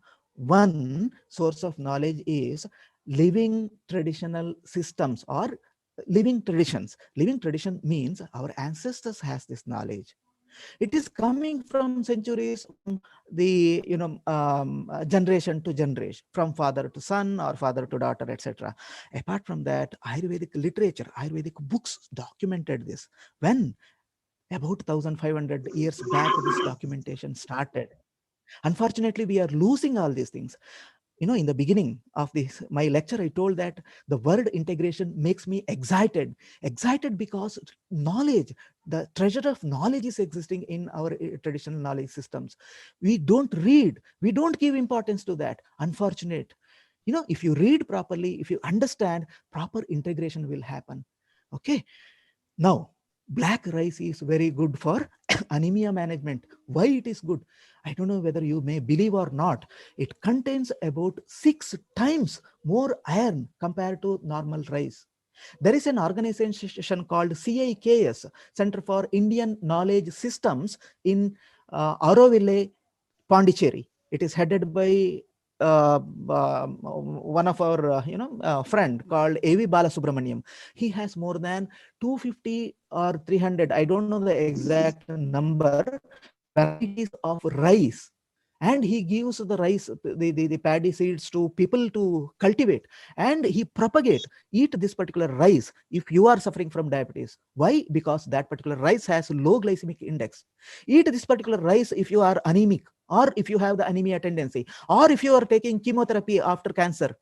In chemotherapy, people may suffer from anemia as well, right? We know, all of us. So then, if rice is the staple, no point in suggesting some other iron-rich, material. Already, person suffering from chemotherapy and radiotherapy, unable to digest whatever given, rice is his normal staple. He prefers to eat even, morsel of rice. Then give this black rice. Okay, it will provide required iron. So this knowledge is existing in Ayurveda. Then I told food processing techniques. Very quickly I will go through. I'll again give the example of rice. Rice itself is very heavy to digest, frankly speaking. If you cook it, it becomes little light. If you pound, or the other avatar, the other rice is paddy or avalakki in Kannada, right? It is further light, and it is good in most disease conditions. And if you parch the paddy, or if you puff the rice, aralu in Kannada we say aralu, as well as in Tamil they call it puri, puffed rice. Puffed rice. It is further lighter, and it is actually advised in many diseases. Not in the form today we get in market, not with sprinkled with lot of salt. Maybe saltless puffed rice, if you can get, it is very good in several disease conditions. It is a good pathya. Then, almost last slides. One more example. See, we consume black gram dal, and we know that there is a lot of protein in it. But consumption of black gram dal daily is not good, especially for South Indians. See, when advices about the right or wrong kind of advice on food comes, we have to keep it in mind that it carries certain other, taglines. Taglines means a particular food may be good for particular geographical location. Black gram dal may be good for cold climate. They need extra energy, whereas it is not good for South India. Therefore, you see it very clearly in South India. What we do, we add to black gram dal about 2 or 3 times rice, and then what we do, we actually then steam it and we bring it to delicious idlis. It is okay to consume daily or good for daily consumption. Whereas if you take simply black gram dal, if you soak it similarly, how you prepare it idli, in similar way you soak it, but only black gram dal, then you churn it, you prepare nice vada with after deep frying is not good for daily consumption. Even this kind of food processing techniques are mentioned in Ayurveda. This is what, conversion of property of a so-called okay kind of diet into daily consumable, or the material which is, or the food item worth for daily consuming through certain processing by addition of something and through certain processing techniques. Then finally, we know about milk, but here and there we hear that emme halu kudavanu manda buddhi. That means the person one who is consuming the buffalo's milk generally have the little timidness in mind.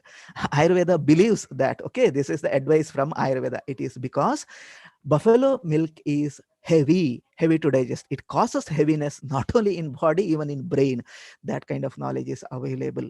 And a proper method of preparation of buttermilk and butter and ghee. Please remember, preparation of buttermilk is not just adding little water to curd and just shaking, agitating it and consuming. It is not the method. You have to remove butter, then only that is called as buttermilk, or else you are consuming lot of unnecessary extra fat. We need not go to nitty-gritties or details of that, but this kind of information is available. Then I told, each species of milk yielding animals, milk has certain advantages. That is also available information. Then processing techniques and administration. Say for the example, pepper should be, or pepper and long pepper preferred to be boiled in milk and consumed. Why? Milk is cold, shita, and manda are little, heavy to digest. Whereas on the other hand, we already discussed that black pepper is very strong, pungent, ushna. So if you make this combination of this ushna and this shita, what? Very beautiful, balanced diet is available for you. Okay, so even if somebody is suffering from cough and cold, don't advise to consume ginger and pepper directly, even in during COVID situation. Tell them to boil with little black pepper or long pepper and consume. That is good. Then finally, see, Ayurveda help to identify what food is suitable to you. Then if a food is suitable to a particular individual, you will be enjoying wellness. How to diagnose or how to detect wellness in an individual?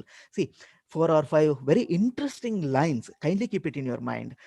Generally, person with wellness will have desire of food on time, will have pleasantness of mind, and timely digestion will be there, and formation and easy expulsion of urine, stools and flatus, pleasant sense organs and sensory functions, ease of getting into sleep and awakening, as well as adequate body strength and natural body color and complexion. Look for these points in an individual. If you have this 5 or 6 points, generally you can judge yourself as well, or you are enjoying wellness. And if not, try to design your own meal through trial and error to have these 5 or 6 physiological indicators of your own wellness.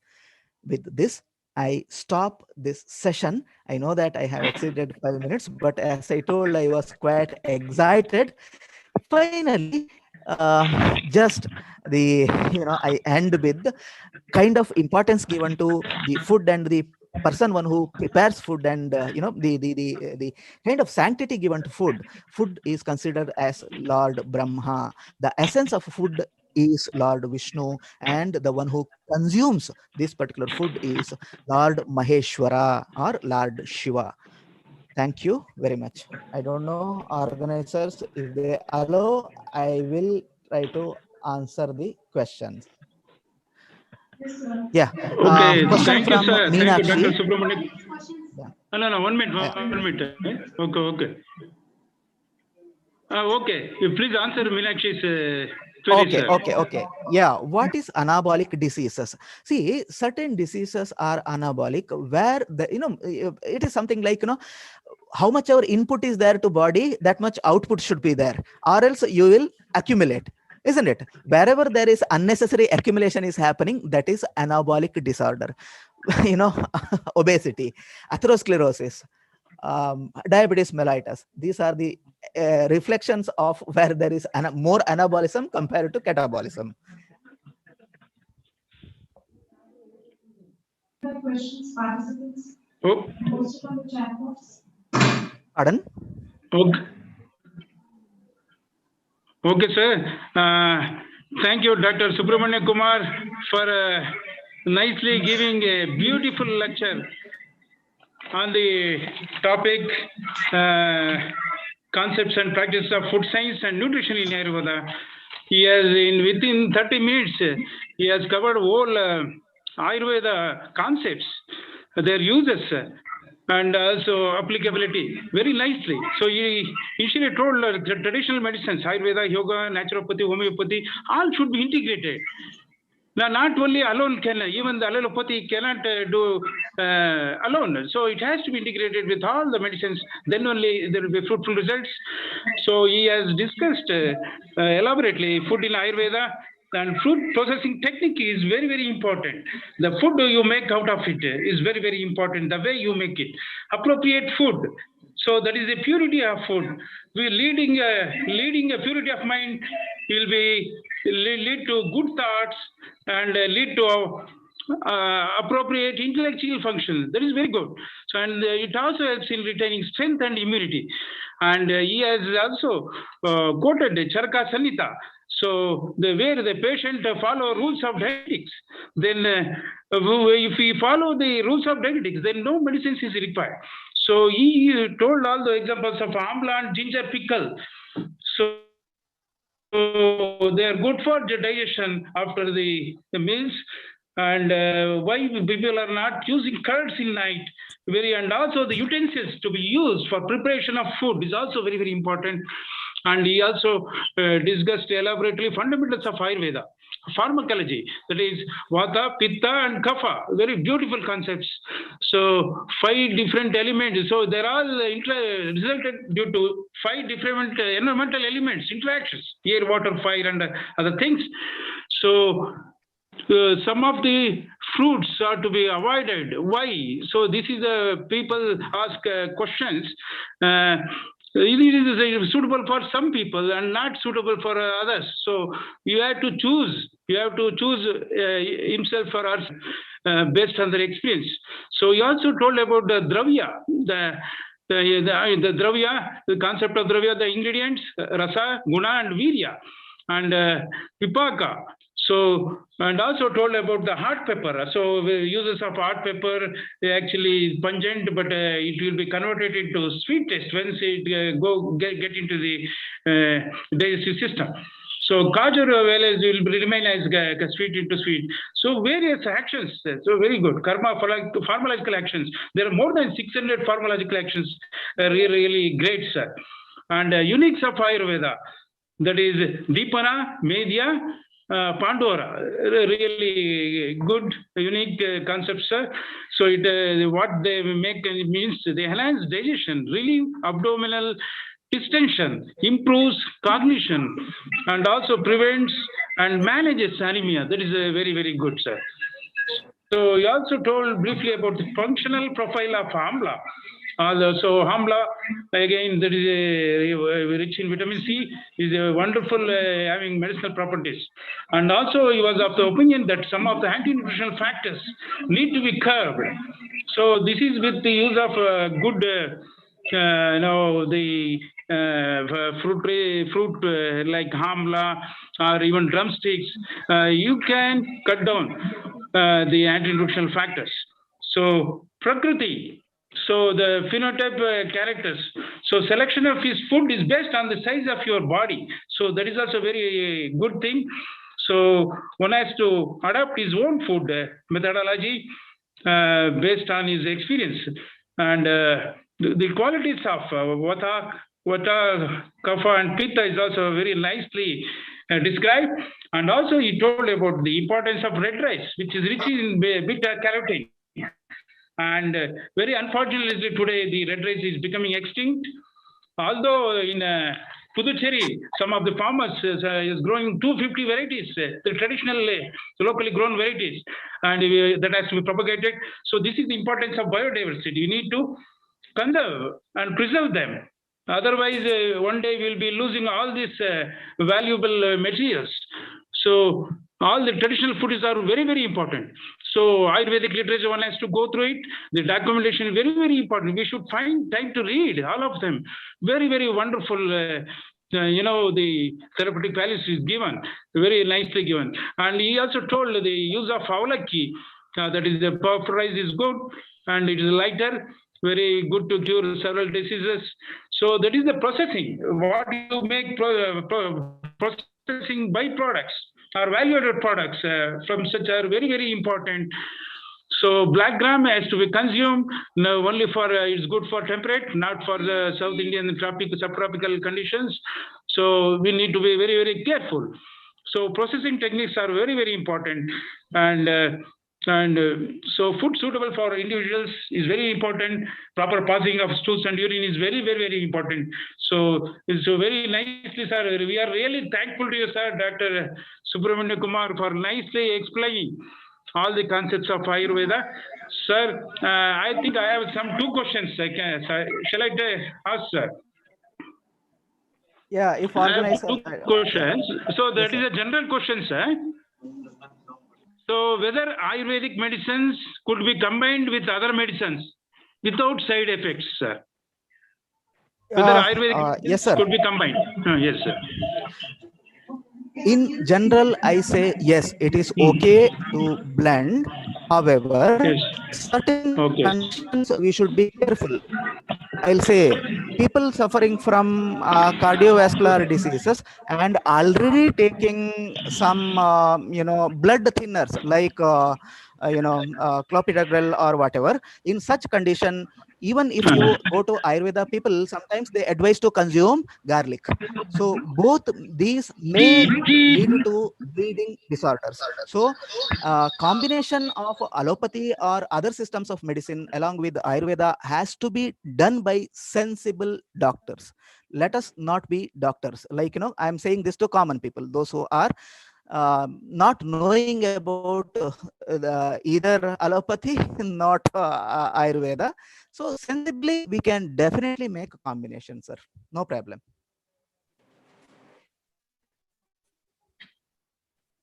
Dr. Subramanya, for giving us such a wonderful presentation. Thank you so much, sir, for accepting our invite and raising this occasion. Okay, sir.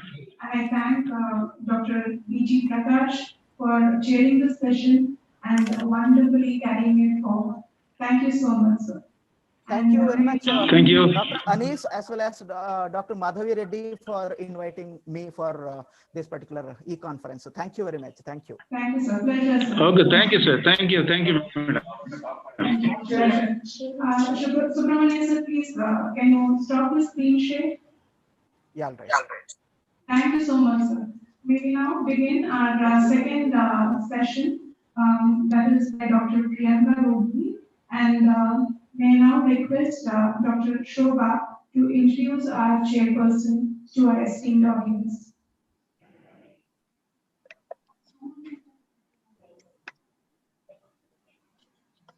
Good morning. I thank Dr. Anis for introducing me, and I thank the partners for giving us the opportunity to introduce the chair, Dr. Prabhakar, who holds a degree in medical sciences, and he is a professor in the Devaraja Medical College. And to Dr. Prabhakar's credit, 85 publications he has done. Apart from this, he is the recipient of Dr. APJ Abdul Kalam Award for his outstanding contributions in teaching. Apart from this, sir is also the recipient of Associate Fellowship in Indian Society of Cardiology, and the Institute of Medical Sciences, and also National Academy of Medical Sciences. I would like to request Dr. Prabhakar to proceed and chair the session. Thank you, sir. Good morning. At the outset, I would like to congratulate and also appreciate the Department of Nutrition for running a fantastic national e-conference. So the topic today, our next speaker going to speak is the modern nutrition, a journey through facts and fallacies. And as all of us know, the nutrition word is right with misinformation and public confusion, which leads to public confusion, which again is one of the mistrust of the health professionals and poor dietary choices by the stakeholders. For example, I have lot of confusion or lot of doubts because every day we come across some information for and against people. For example, I can say that especially when it comes to the body, losing body weight, they usually talk in terms of calories in and calories out. But I don't think it is correct. Similarly, a lot of confusion regarding the consumption of high fat foods. Is the fat food should be completely avoided? Again, a big issue which needs to be addressed today. Like that taking the heavy breakfast. There are all again a lot of things which are for and against it. I feel the nutritional medicine as a science, it is advancing, thereby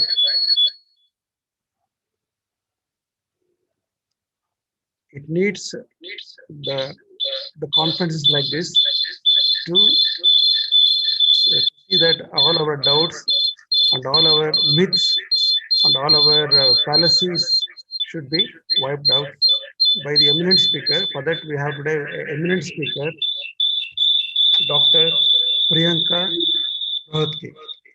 Madam is the Chief Clinical Dietitian and Head, Apollo Hospital, Bangalore. Chapter.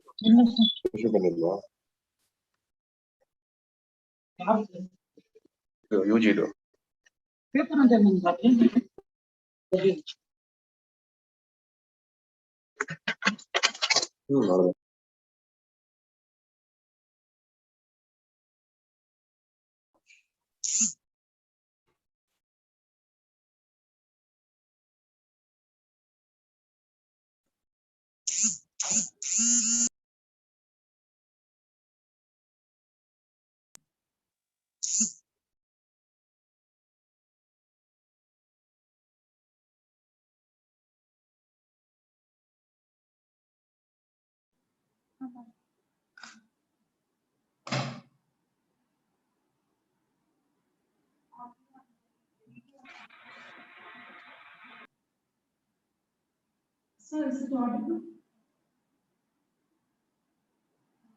Priyanka ma'am? Yes, can I start? Prabhakar sir?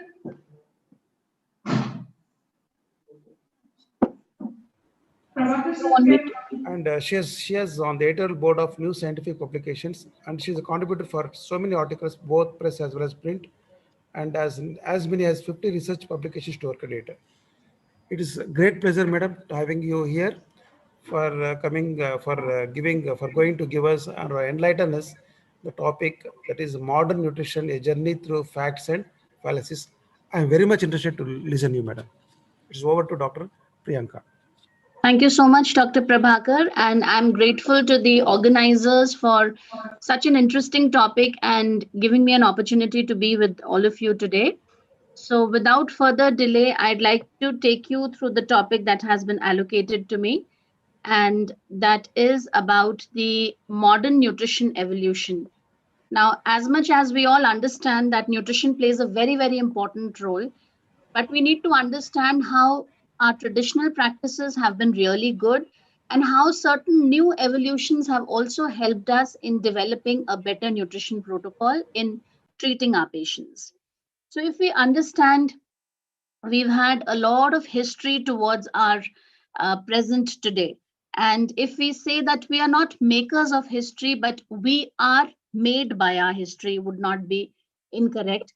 So there's enough and more which is discussed about our food since the morning.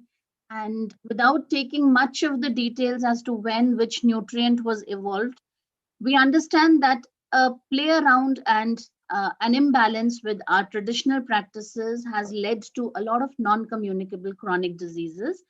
And our aim today is to combat all these diseases through the right and holistic nutrition. So if we look at the era of nutrition discovery, right from 1910 to 1950s, there was a lot of discovery happening around vitamins. And that was because people were going on long distance travel, and the use of fresh fruits and vegetables was something that they did not consider important. And then they witnessed a lot of symptoms, and that's how these vitamins were discovered. Then in 1950s to 1970s, people understood the gap between fat versus sugar. And this was the time when a lot of healthy fats, unhealthy fats were introduced into the market. Hydrogenated fat in the name of ghee came into the market, and refined sugar came into the market.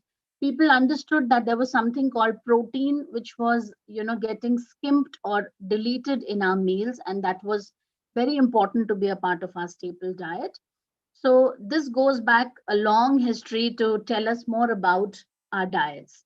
Then in 1970s to 1990s, the focus moved on the increasing incidence of non-communicable diseases, and which were chronic in nature. And then when we looked back, we understood that there were changes in the cooking methods or the choice of ingredients, or we were getting more and more selective in our ingredients. We also saw a lot of green revolution and changes in the composition of the ingredients, especially wheat and rice.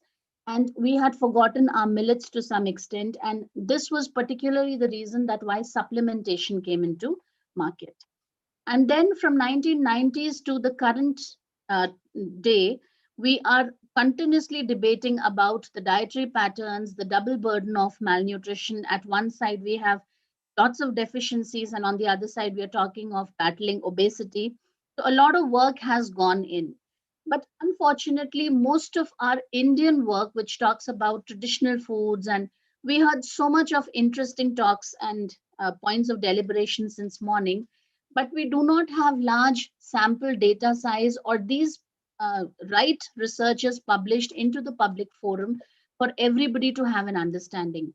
And what comes to the public is just those newspaper headlines, which are just a small sample size study where people will just say that going on a keto diet can actually bring about a lot of weight loss, or completely using Dean-Ornish diet will give you a reversal to heart diseases.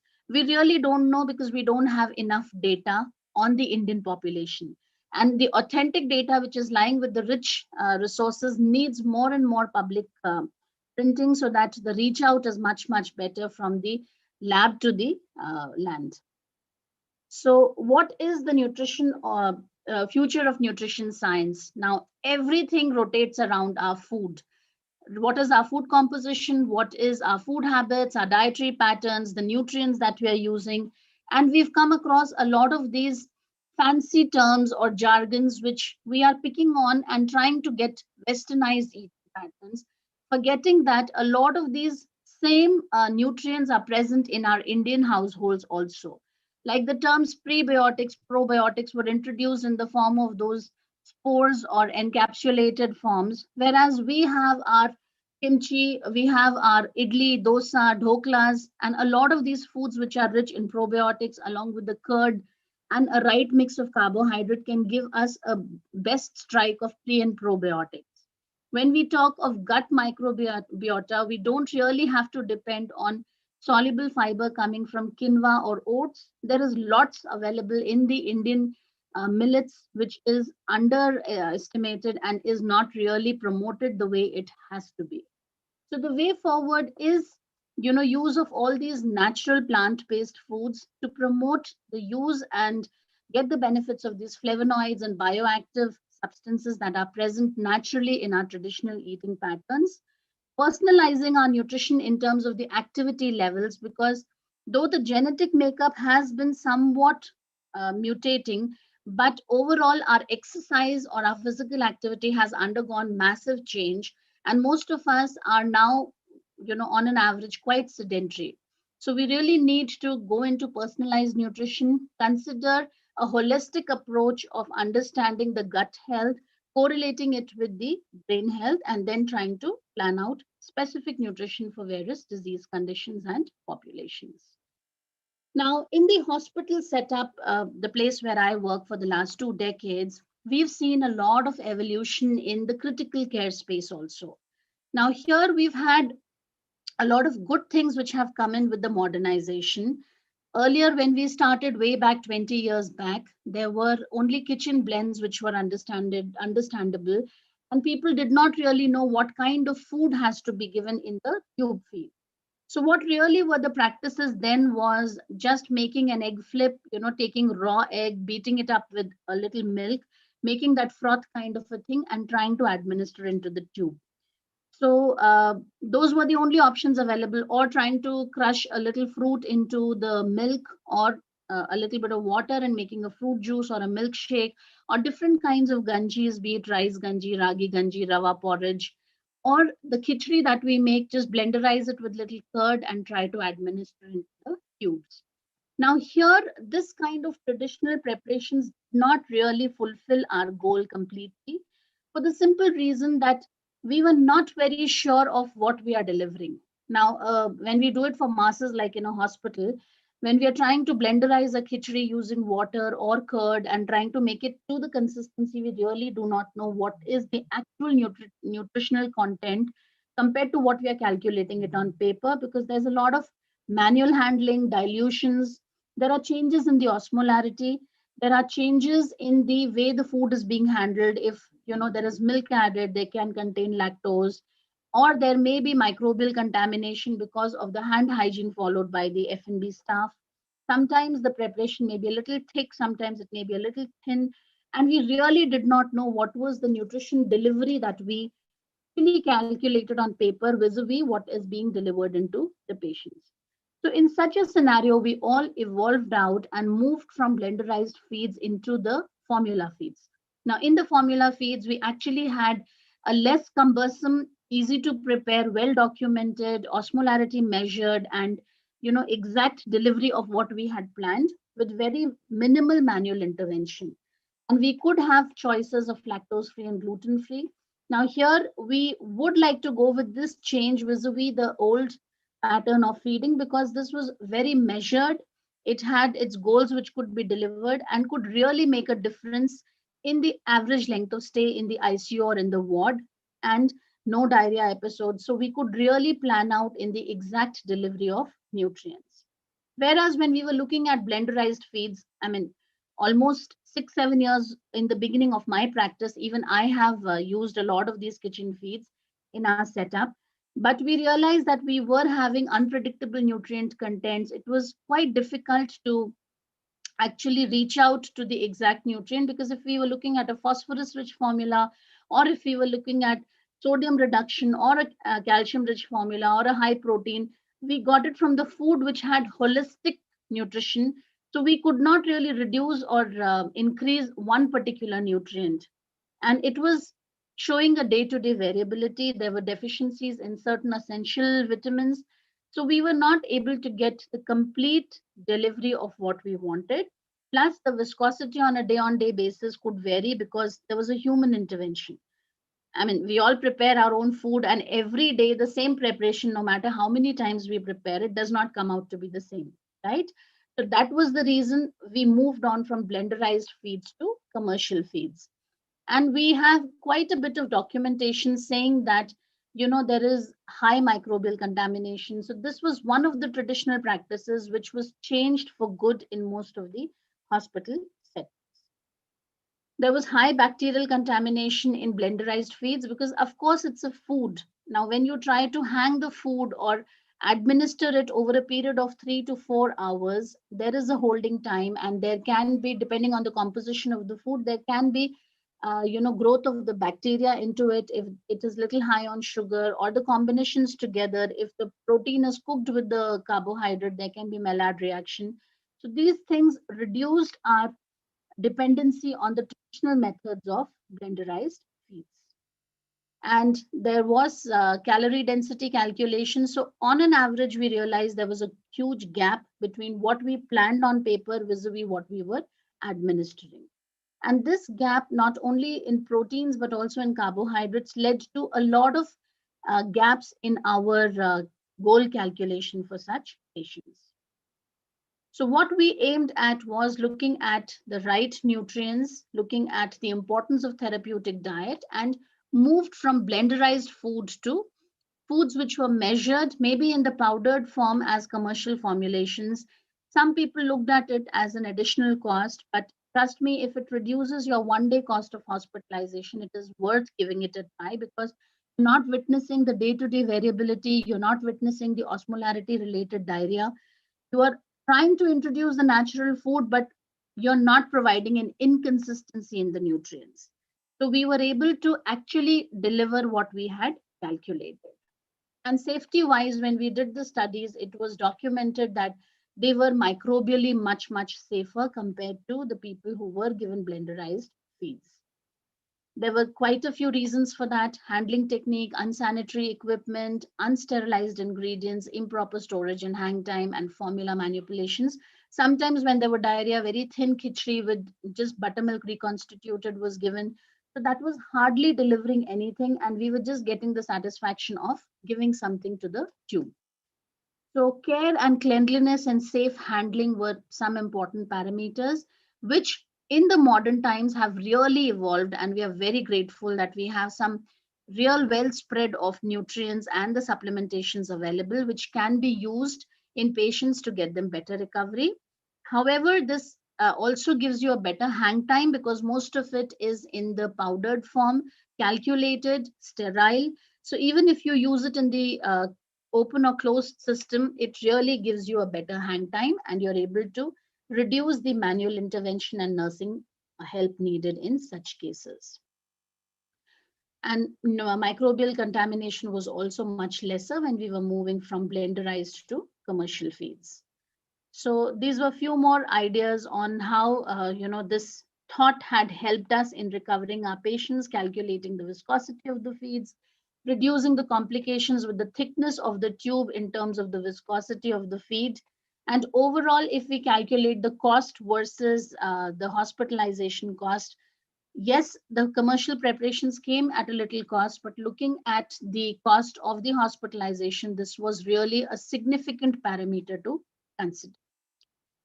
So overall, this was about the blenderized feeds. This was one change from the olden times to modern times, which most of the hospitals have witnessed. And we are really happy with this change in our critical care setup, because we are able to deliver exact calories. So if we say that the efficacy of this powder is 1 ml delivering 1 kilocalorie, or 1 ml giving you 2 kilocalorie, we were able to reach out and fulfill our targets. And there was a wide spread of lactose and gluten-free preparations which were available.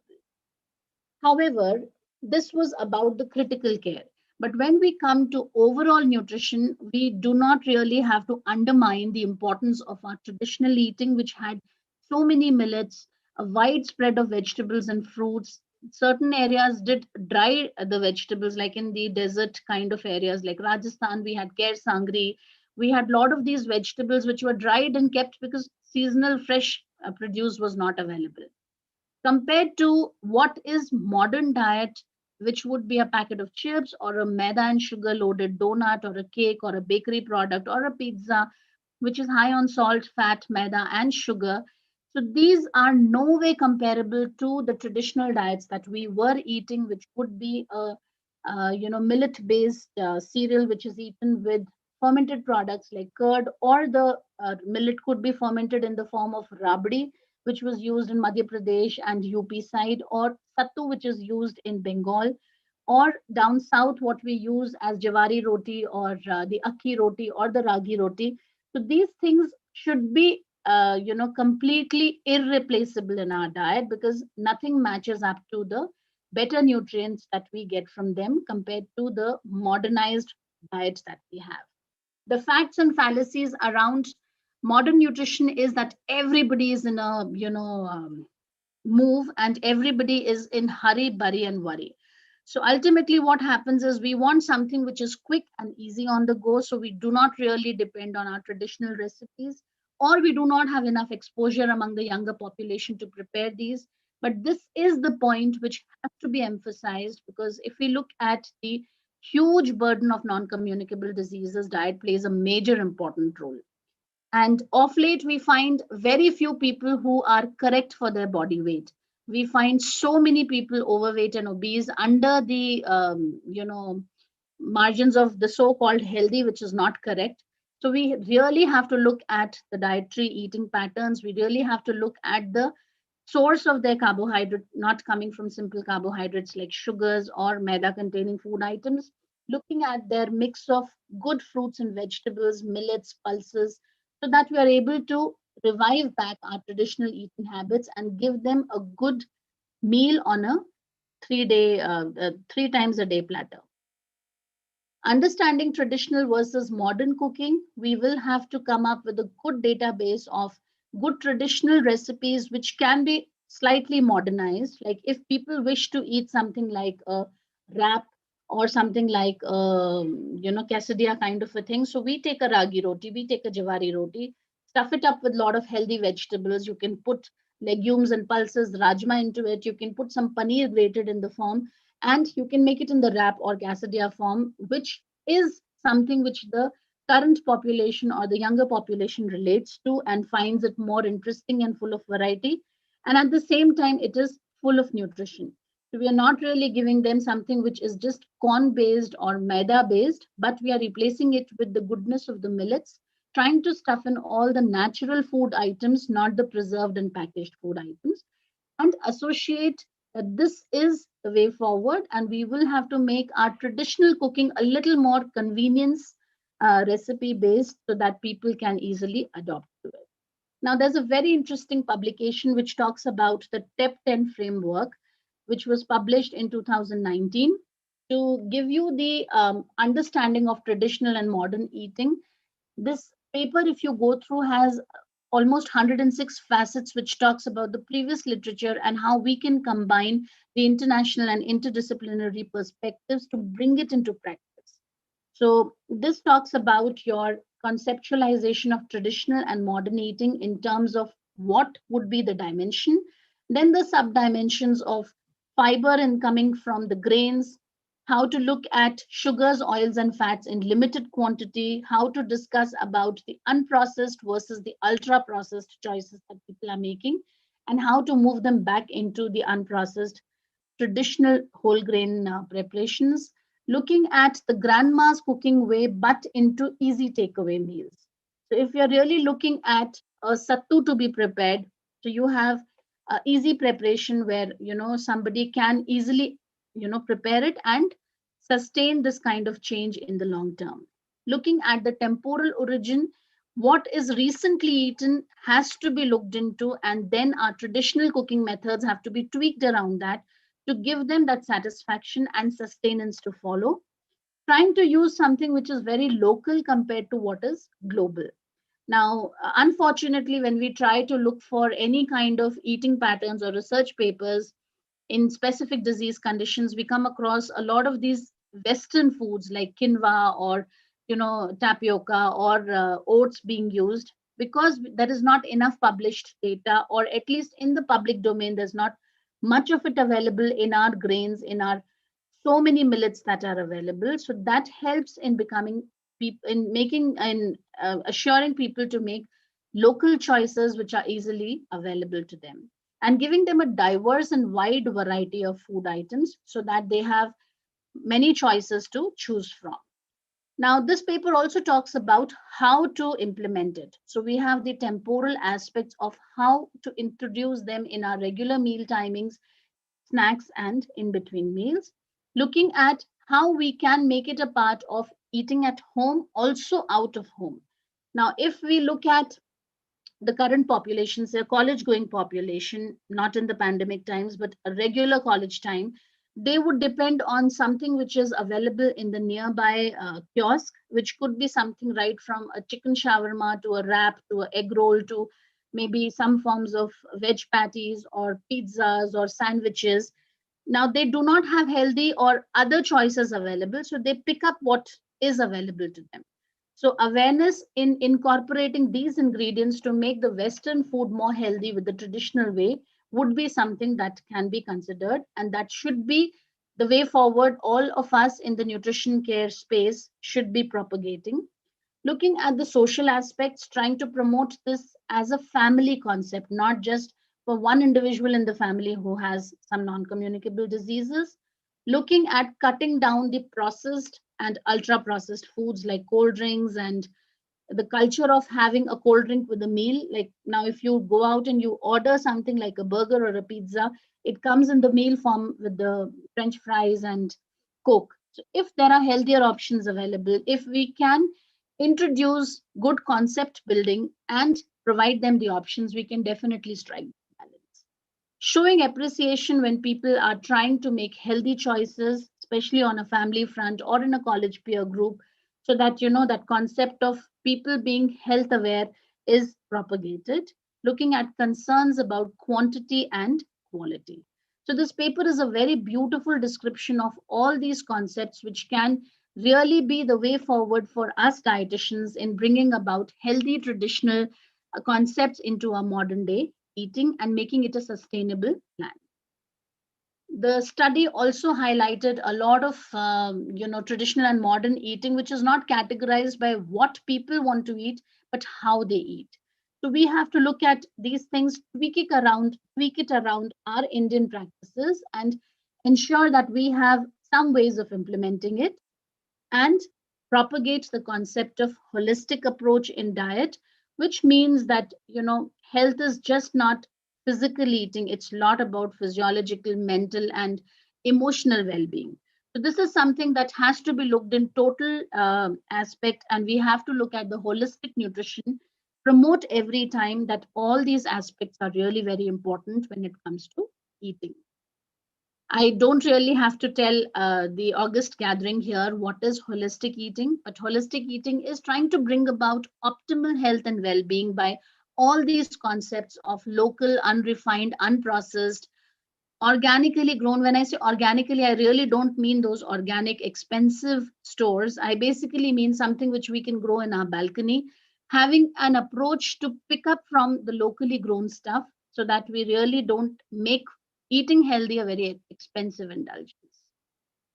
And we know that there are lots and lots of benefits of holistic eating. Many people in this pandemic have understood this, and they are going back to the nice concepts of having infused water with natural ingredients that are available, be it cinnamon, lavang, or tulsi leaves. This has also brought in a good awareness, and people are going back to their traditional ways of having beverages, not always sticking to the different color teas which are available, be it green tea, white coffee, whatever. These are all processed items. So we need to go back to our tradition and see what is practical, pocket friendly, and healthy for us. This definitely brings about a good change in weight maintenance, disease prevention, because these give you the benefit of antioxidants and a lot of phytochemicals which are beneficial for our body. We find that these people have sustained energy levels because they're eating healthy. They're not eating something which has high glycemic index and rapidly gets absorbed. So they have better energy levels throughout the day. They sleep well because they're eating natural foods with the benefits of melatonin and the natural ingredients which are present. Immune systems are much better. The word kashaya has been Googled nearly 6,000 times more than what it used to be known earlier in the last 1 year. So this itself shows that people are wanting to understand what is immune system. Is my immune system weakened? How can I strengthen it by eating healthy? balancing out on the blood sugar part, on the unhealthy cholesterol, on blood pressures, improving the gut health and relieving constipation.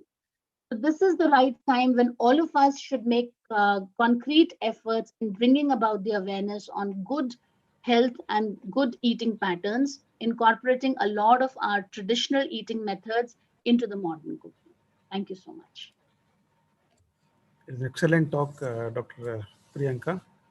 Actually, even I learned a lot of things from this particular talk. So let me now any questions for Dr. Priyanka?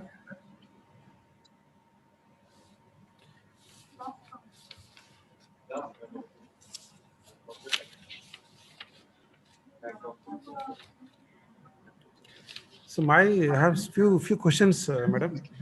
What is your opinion about this low calorie, high fat diet, especially for the diabetes reversal? I being a physician, I treat a lot of diabetic patients, and this concept of low calorie and high fat diet, especially for the reversing diabetes, type 2 diabetes. So what we try to do is we don't really give them a typical keto plan. What we try to tell them is if you're eating, say, 2 bowls of rice, try to make it 1 bowl, incorporate more dal, more vegetables. So this is through the natural way. And we are not trying to tell them induce ketogenesis by eating a lot of chicken meat and cream in your food. So if you are maintaining healthy fats, if you're eating good protein from the natural plant sources, and then limiting your carbohydrates, that's a very healthy way of eating food. Then what is your opinion about eating the heavy breakfast, madam? Because recently I came across some articles, they're even contracting this particular heavy breakfast in the morning hours. What we have seen in our patients is some of them like to eat their breakfast as a king and then, reduce the portions, and they end up eating small frequent meals throughout the day. So you really have to quantify your calorie needs. You have to understand eating heavy breakfast does not mean eating, say, 10 idlis or 6 idlis. Eating a good healthy breakfast is a good balance of all the nutrients. Eat up till your stomach is half to 3/4 full with a good incorporation of all food groups. If you're following intermittent fasting, then you can time out your food accordingly. Try and understand the principle and what works best on a customized basis. Now these COVID times, I think we're all going through a bad phase. Especially the immunity has taken an important role to fight the infection. Now the things that a lot of companies have come up with preparations of zinc, vitamin C, vitamin D, and so on and so forth. Do you think that these supplements are going to help the patient in at least when the patient already developed a COVID-19 infection by spending so much money on this in the form of the drugs, tablets, or in the form of the powders, or from something? A lot of things are coming in the, especially in the, I'm seeing the media, advertisements coming up about the immune building. What is your opinion on this? So immunity is not built over a period of 1 day or a week. So if you've already hit your cytokine storm in the COVID times, the only nutrient which has helped them is a good protein intake in the form of natural food. So even if we have to supplement a little bit protein, but eating healthy again is important to maintain your good hydration and energy levels. All these immunoboosters may have limited impact. So it's not really the time. Definitely pharmacy and other industries are going to promote wherever business can drive them. But it's not just a day's or a week's diet which will boost their immunity. I know. Yeah, it's excellent talk, madam. Any other questions audience have? I think if there are not many questions, you can put it in the chat box, and Dr. Priyanka will be answering them. And at the end, I think it was an excellent talk, and I think most of us are definitely benefited from this talk. I once again thank the organizers for giving me this opportunity and for making this talk possible. Thank you one and all. Thank you so much. There's a question for Dr. Priyanka. One of the candidates, like Karthik Kolar, asked some highlights on ketosis during low carb diet and keto diet also. Implication of keto diet, ketosis during low carb diet and keto diet. Okay. So basically, we are not trying to induce a lot of ketogenesis in anybody to lose weight, as it is in the Western concepts of Atkins diets or Paleolithic diet. But yes, modifying your carbohydrate intake into complex carbohydrate in a little lesser quantity of carbohydrates and increasing substantial amount of healthy plant proteins, healthy fats coming from nuts and whole milk and things like that would be a better option. The idea is not to induce ketones into the body for weight loss. Make sustainable, healthy, small eating patterns with good mix of complex carbohydrates. Thank you. And I have one more question from one more candidate. Immune boosters and COVID-19 for senior citizens. I think Sir had also asked the same question. So immunity is not something which you can suddenly boost over a period of 1 week or 10 days. But yes, most of our COVID patients, we make sure that we do not let them get into an energy deficit. We make sure they meet up their calorie requirements, they are well hydrated. And just giving a lot of supplements is as good as giving water. So it may not really work in boosting in that cytokine storm phase. I would like to add here, madam, like for our patients, especially in the critical COVID patients, we are using injection vitamin C, around 1.5 grams intravenous. We are giving thrice daily, and along with the other drugs, whatever we are giving, like corticosteroids or the monoclonal antibodies. I find this intravenous vitamin C is helping our patients. It's very helpful. Yes, sir. Yeah. There's a lot of data from Malaysia and Singapore also on the same, on the use of IV vitamin C. Yes, sir. I would like to add a point to this. Like vitamin D also has got a lot of immune boosting activity, and it takes the macrophages and dissolves the virus capsid. That is what is the current study which has shown improvement with vitamin D, and patients who come with vitamin D deficiency are known to have higher risk and high mortality rate. This was the recent one which I got to read through.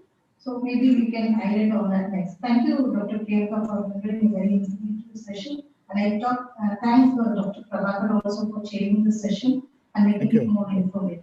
And over to Dr. Anis for the next, introducing the next chair. Thank you.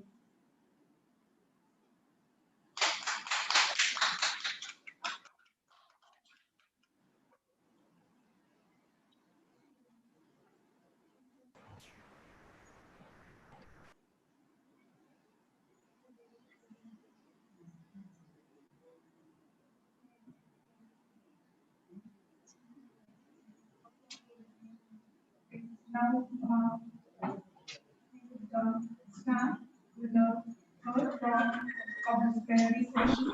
And this talk will be Dr. Lakshmesh, and this session will be chaired by Dr. Malavi. It's a pleasure for me to introduce our chairperson, Dr. Malavi. Dr. Krishna Jayacharya Malavi. He is a retired professor and heads the division of Ayurveda, CIMR, Mahid, Manipal. He has almost 16 publications, which include international, national, and state level, and he has chaired various sessions and has delivered more than 30 guest lectures and has been a resource person in national and international platforms. He is also an editorial member of various reputed journals such as Annals of Review and Research and Journal of Orthoplastic and Microsurgical Reconstruction, Journal of Yoga and Physiotherapy, Journal of Addiction and Rehabilitation Medicine is also been awarded various prestigious awards such as Jeevika Ayurveda Vishwa Samman, Ayurveda Bhushana, and Panchakarma. He has also received a Best Paper Award for his paper entitled Role of Svedana Therapy Against Transplantable Mouse Tumor, an Experimental Study. It is indeed a pleasure to have you amongst us, sir. Now, may I request Dr. Malavi to introduce the speaker of this plenary session, Dr. Lakshmesh, to our esteemed audience and carry forward the session. Thank you, sir. Okay. Can you hear me? Yes, sir. Can you hear Yeah. Okay, fine. Dr. Lakshmi is with us. Oh, okay, sir. Okay, start now. Okay. First of all, let me thank the organizers for giving me an opportunity to be the part of this important session, and especially Dr. Pradeep Kumar, the Vice Chancellor, and Dr. Madhavi Reddy and Dr. Anish, because integrating the things from all the aspects in clinical nutrition is the need of the hour. And today's topic to be highlighted by Dr. Lakshmish will be on nutritional transition and integrative approach towards the health. Health play a vital role. When you are expecting the health concept, at that time, if the combination of all the aspects can be taken, especially the yoga and the naturopathy, if it is taken care of, because yoga play a vital role in the concept of yoga itself. It says that chale vatam chale chittam nischalam chale bhavet, because if you can control the air and the mind, play a vital role. In food, you need both these things. So today's speaker, Dr. Lakshmish, one who has done his graduation in the naturopathy and yoga science, an MD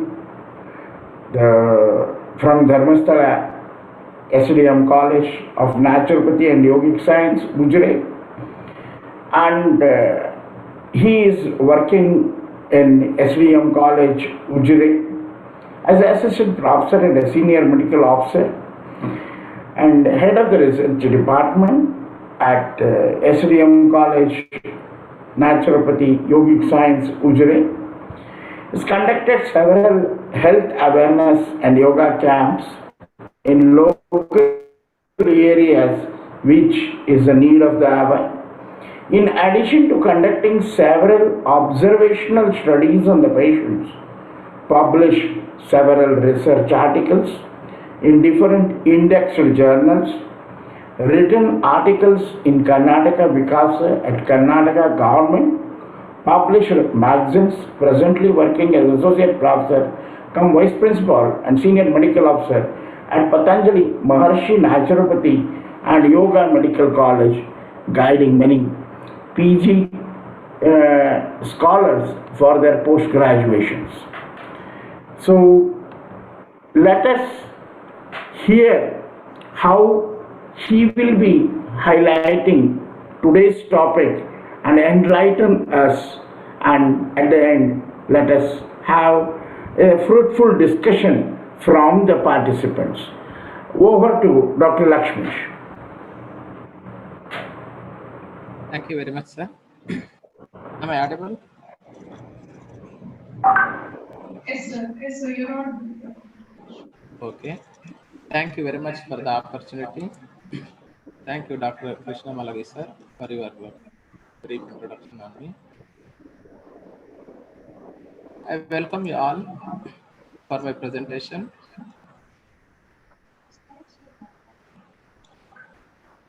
Is it visible, madam? It's visible, sir. You can put it on the slide show.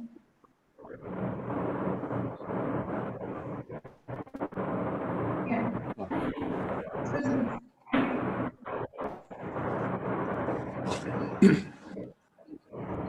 So my topic on today's presentation is the nutritional transition and integrated approach towards the health.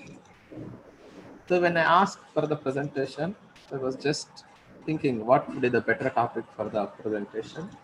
And I come out with the thought that the transitional aspect which which has occurred in the recent past. That is the most important aspect to be presented, and how exactly the role of this nutritional transition converted the healthy society into a diseased society, and what are the probable shortcomings and how to control all those aspects which we are going to talk in the now. So to start with the basic, what is the nutritional transition? The economic growth and urbanization lead to predictable shifts in diet, which means, as we all know, the ancient system of medicine or the ancient system of civilization, which has no much of financial support, which is mainly they were following all the traditional types of food which was naturally available at their homes. So later, when the modernization or the urbanization taken place, there is a gradual transition or the change in the lifestyle of every individual. That's mainly the human beings. Okay, so when there is a change in the lifestyle, which is mainly because of the change in the financial condition of the individual, that has shifted or the altered the diet patterns of each individual. So this type of transition from olden days to the modern days, which is mainly because of the economic growth or the financial changes from olden days to the modern days, and the hunter-gatherer societies. So we all know the civilization or the ancient, our ancestors. Okay? So they used to go out and they will find out their own food outside and they eat. They do not have any type of storage. Okay? Just they go out, they find the source of food and consume the food for that particular day and come out of the forest areas. And later, as the days progress, there is a modernization occur. So that time, there is a change in the development or the storage process, and they started cultivation. That's mainly the agricultural activities. So when the agricultural activities started, then there is a change in the first stage of the living. There is a first stage of nutrition. They should just find the source of food and consume the food. The next step, when they start learning the cultivation, that's the agricultural activities, they started storing the food. Okay.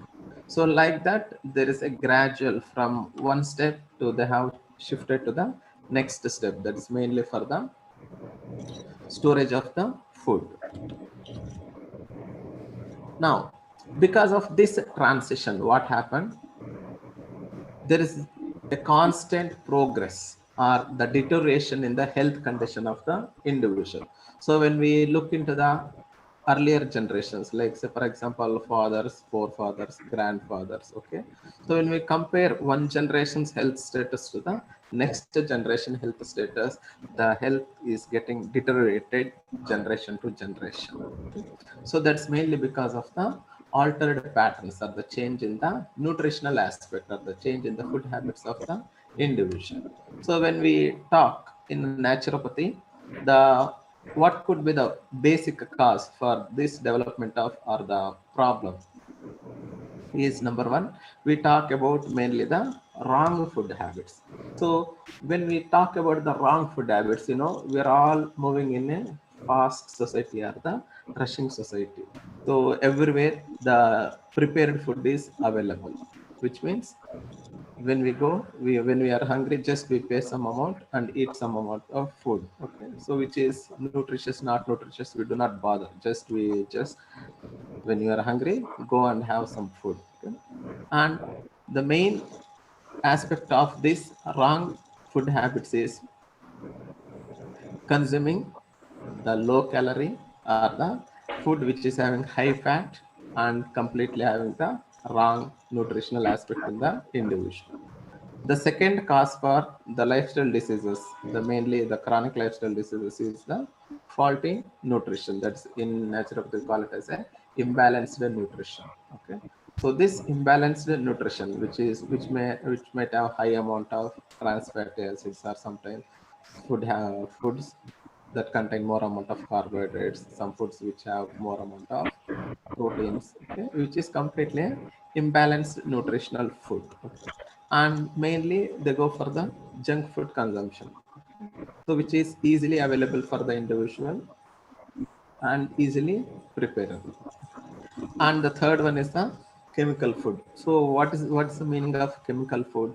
So the previous speakers, they were talking about the organic food. Okay?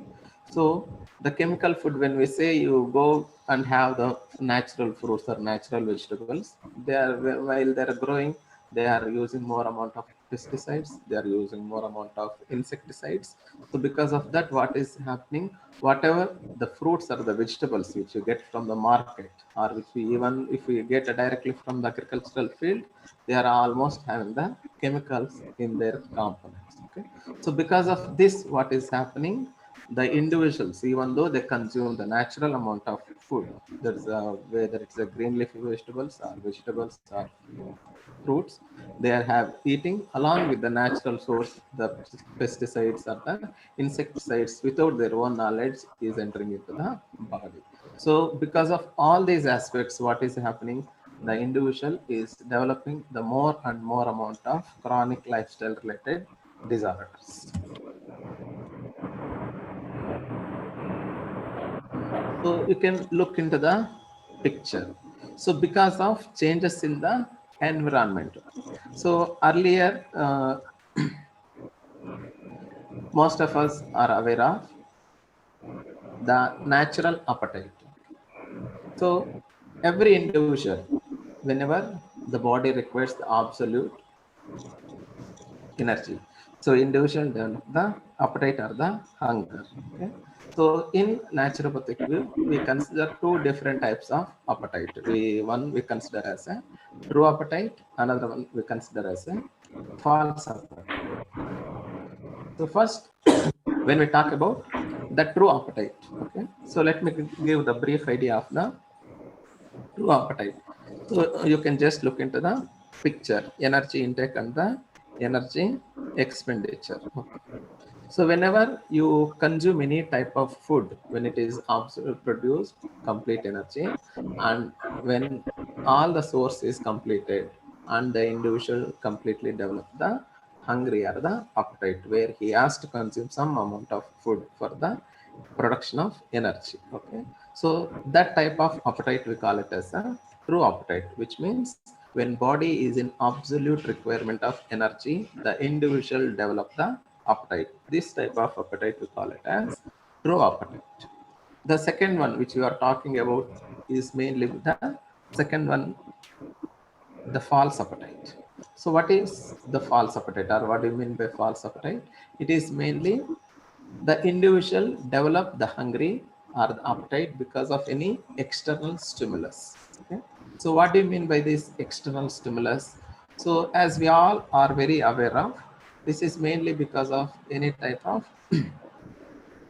pungent smells, or sometimes what will happen, see, when we are just walking on a road, so we get a good pungent smell from the bakeries. So that time what we will do, we will get a external stimulus to eat, which means the body though doesn't require energy, we get a stimulus and try to eat. And when we look at the food article, so sometimes it appears very beautiful, then we tend to eat and consume that type of food article. Okay, so any this type of stimulant which is given to the brain, which is mainly act as a stimulant. Okay? When body doesn't require energy, still because of any external stimulus, if an individual develop the appetite and try to consume, so which will become a burden to the individual, which means they are consuming more and more amount of calories even though body doesn't require. Okay? So this second one is the main culprit for the development of the various disorders. So this is mainly because of the altered environment as well as the altered lifestyle. Okay? So because most of them are busy in their own works, so they are rushing in day-to-day life and modern world. So most, unless they become very sick, they don't bother about the nutritious food or non-nutritious food. They want to eat something to the body and go on, carry on with their day-to-day activity. Okay? So this is mainly the false appetite is a major cause for the development of all different types of disorders. So just now we was talking about the preservatives. Okay, so this is just they add. See, for example, the pickles. So they add more and more amount of oil or the salts. That is mainly to protect the flavor as well as the texture of one particular food article. Okay, so they also prevent the development or the growth of bacteria on one particular type of food substance and stop oils as well as fats becoming rancid. Okay? So when we use this type of preservatives, so which is having more amount of oil and more amount of salt, okay? So though the body doesn't require the more amount of salt or oil, they are consumed in the different manner. Okay? So because of these preservatives, when they consume more, leads to the deposition of fat in the body. Okay? So though we consider most of them are safe because the salt or the oil, they are considered as a safe preservatives, but when it is consumed in the high quantity, okay, they leads to the side effect or the harmful effect to the human body. So that's why most of the individuals who are consuming more amount of pickles or the salty foods or the fried foods, they tend to develop more and more amount of GI problems, such as the epigastric region pain and sometimes the bloating of the abdomen. Then they develop the problems of the constipation, they develop the problems of the indigestion and poor appetite. So like this, there are different symptoms or the problems seen in the individual because of the high consumption of the preservatives. The second very important factor which we are supposed to focus in modern lifestyle or the modern days is the junk food. Okay, so here I have mentioned one particular study why we are not supposed to consume more and more amount of junk food is just like you can look into the slide here. One of the research conducted by Paul Johnson and Paul Kinney at the Scripps Research Institute. So they have specifically mentioned if an individual consumes the more amount of junk food, okay, so that alters the activity of the brain, which is similar to the activity of drugs such as cocaine or heroin. Okay, so these we know the addictive drugs which cause damage to the central nervous system mainly. So this junk food, when we consume in the high quantity with the regular interval of time, that leads to the damage or alteration in the functional activity of the brain. So that's why we are not supposed to consume more amount of junk food. The another one, so after many weeks with unlimited access to junk food, the pleasure centers of rat brains, there is another study, became desensitized, requiring more food for pleasure. After the junk food was taken away, the replaced with healthy diet, the rats starved for 2 weeks instead of eating nutritious fare, which means if an individual consume more amount of junk food, then there will be more feeling the pleasureful effect. Okay, though it is not a nutritious one, which is not having any of nutritional importance, that will become the desensitized activity in the brain. So this similar activity will be changes taken place in the human being or human brain also. So because of this, what will happen when an individual consuming the more amount of junk food, then their brain or the cells will be getting desensitized. So now coming to the naturopathic view or naturopathic concept of diet or the naturopathic classification of nutrition or naturopathic diet. So in naturopathy, we mainly consider three aspects. One is eliminative foods, soothing foods, or constructive foods. Okay.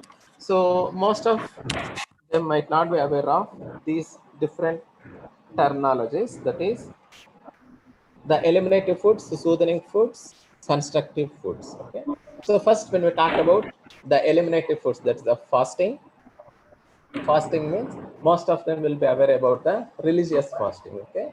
But in the naturopathic science, fasting is considered as an absolute abstinence from taking any type of food without any type of solid foods for a particular period of time. Okay. So here we have to follow the very specific type of regimen during the fasting, which we consider as a eliminative diet, which means during the fasting we give the water and the mild juices, that is the thin juices, and sometimes depending upon the condition of the individual recommend the hot water intake, and sometimes we recommend them to take the diuretic juices. Okay. So here there is a proper steps to be followed during this particular fasting therapy. So there will be a preparation stage, the second is the active phase, and is the breaking phase of the fasting therapy. So during these three different phases, the individual will be given with the different types of juices or different types of diet. Okay. So this is mainly for the elimination of the toxins or the morbid matter, which we consider in the naturopathy. So that is the substance which is not completely digested, unabsorbed, uneliminated, and which starts settle down in the body and toxifies the body. That particular type of substance we call it as a foreign matter or the morbid matter. Okay. So to eliminate all these type of toxins or the morbid matter, so we consider the fasting therapy as one of the major therapy or the major treatment to eliminate all these toxins. So because of this particular fasting therapy, when there is fasting, so that's supposed to be followed very strict. Okay. So mainly in this particular eliminative food or the fasting therapy, the individual is encouraged to enhance the activity or the eliminating activity of the four main different channels, mainly the kidneys, so which filters the entire blood, and whatever the waste or the toxins which are present, that will be filtered out and eliminated out of the body in the form of urine. So that's one channel of excretion. The second major one is the digestive system. There's a large intestine which excrete the stools. That is the second one. The third one mainly the skin, which eliminates this foreign matter in the form of sweat. The fourth one is the lungs, the carbon dioxide. So all these four different channels will be encouraged to throw the toxins or the morbid matter out of the body. Okay. So that process will be enhanced by performing or by giving eliminative foods, that is by following the fasting therapy in the individual. The second category of naturopathic classification of food is the soothing food. Okay. So here what will happen, the first stage of the fasting we give the thin juices. In the second category, that is in the soothing foods, we prescribe them to take the thick juices, because the entire GI system, that's the gastrointestinal tract system, was kept under completely rest for a specific period of time. So if an individual consume the high quantity of solid foods, that leads to the overburden to the digestive system. Hence, in the second stage, the individual is given with the thick juices instead of thin juices, and also some of the fruits which are having the high fiber and low calorie food will be served in the soothing foods. Okay. The third category is the constructive foods, that is the boiled rice or chapati, or sometimes they are provided with the 1 glass of milk, then boiled pulses, cereals, then the different types of roots or tubal. So all these products are given in the boiled form. So these are the three different categories. As I was talking, is mainly to enhance the eliminative activity in the individual and to maintain the good health state of the individual. So these are some of the diet. There's the first one, as I was talking, is mainly for the elimination purpose. We ask them to drink more amount of water, approximately per day 3 to 4 liters of water, and thin juices will be served. The second category, the thick juices. The third one is the diet which is given for the individuals as a soothing diet. Okay. So when we move on to the next, that's the components of yogic diet. Okay. So in yogic diet, we consider three different aspects of the diet, three different aspects of the food. One is hitahara, the second one is mitahara, then yuktahara. The first one, as we are talking, is the hitahara. Means hita means which gives beneficial effect or beneficial effect to the body, which means when we consume any type of food, the body should not feel burden. Which means when we consume the fresh fruits or the fresh vegetables, okay, so it doesn't give any burden to the body. Mitahara means limited quantity of food, that is a moderate quantity, which means overeating is supposed to be avoided according to yoga concept of diet. Then yuktahara means the food which has got the ability to maintain the health of the individual and promote the beneficial aspect and also prevent the disease aspect in the individual. Okay, so this is one concept mainly followed, that is hitahara, mitahara and yuktahara in yoga. There is one more category of yogic diet classification. So in that, we mainly consider three different types of diet, that is sattvic ahara, rajasic ahara. The third one is tamasic ahara. Okay. So what is this sattvic ahara? Okay. So the foods which augment life and which provide good amount of energy to the individual. Okay. So this sattvic ahara is mainly followed by the Rishiminis. Okay. So which the individual sit for the meditation for a longer duration of time, and also those who want to have the very good health, we are supposed to follow the Satvika Ahara. What are the main properties of Satvika Ahara? Which gives main strength, energy, and provides good health to the individual and joy and cheerfulness. And this type of Satvika Ahara capable of lasting in the body for a long time and liked by or favorite to the sattvic man, which means if an individual doesn't have any type of angerness or the individual doesn't have any type of stress in the individual, this category of this type of individuals usually like the type of sattvic ahara. Okay, so if an individual consume the sattvic ahara, that will last for a longer duration in the body. And what are the characteristic features of sattvic man? The man who doesn't develop much anger, doesn't develop any type of stress, or doesn't develop any type of depression, or even if he gets something, he do not feel more happiness also. So we call it as a balanced human being. Okay, so these are the characteristic features generally we see in the sattvic individual. Okay, so this type of individuals usually prefer the sattvic ahara.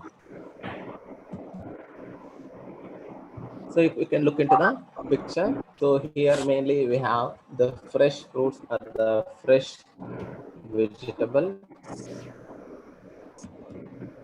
The second category of diet that's categorized in yoga is the Rajasic ahara or Rajasic diet. Okay. So here the characteristic features of Rajasic ahara is they are bitter in nature, the sour, pungent. Sometimes they have more amount of salt, then they will be having more hot, then they will have the more amount of the burning sensation. That means if the individual consume this type of Rajasic ahara, they develop the burning sensation. So in simple, to say Rajasic ahara in modern world means the food which is having the more amount of salt, more amount of oil, and which is giving the most delicious smell or delicious look in nature.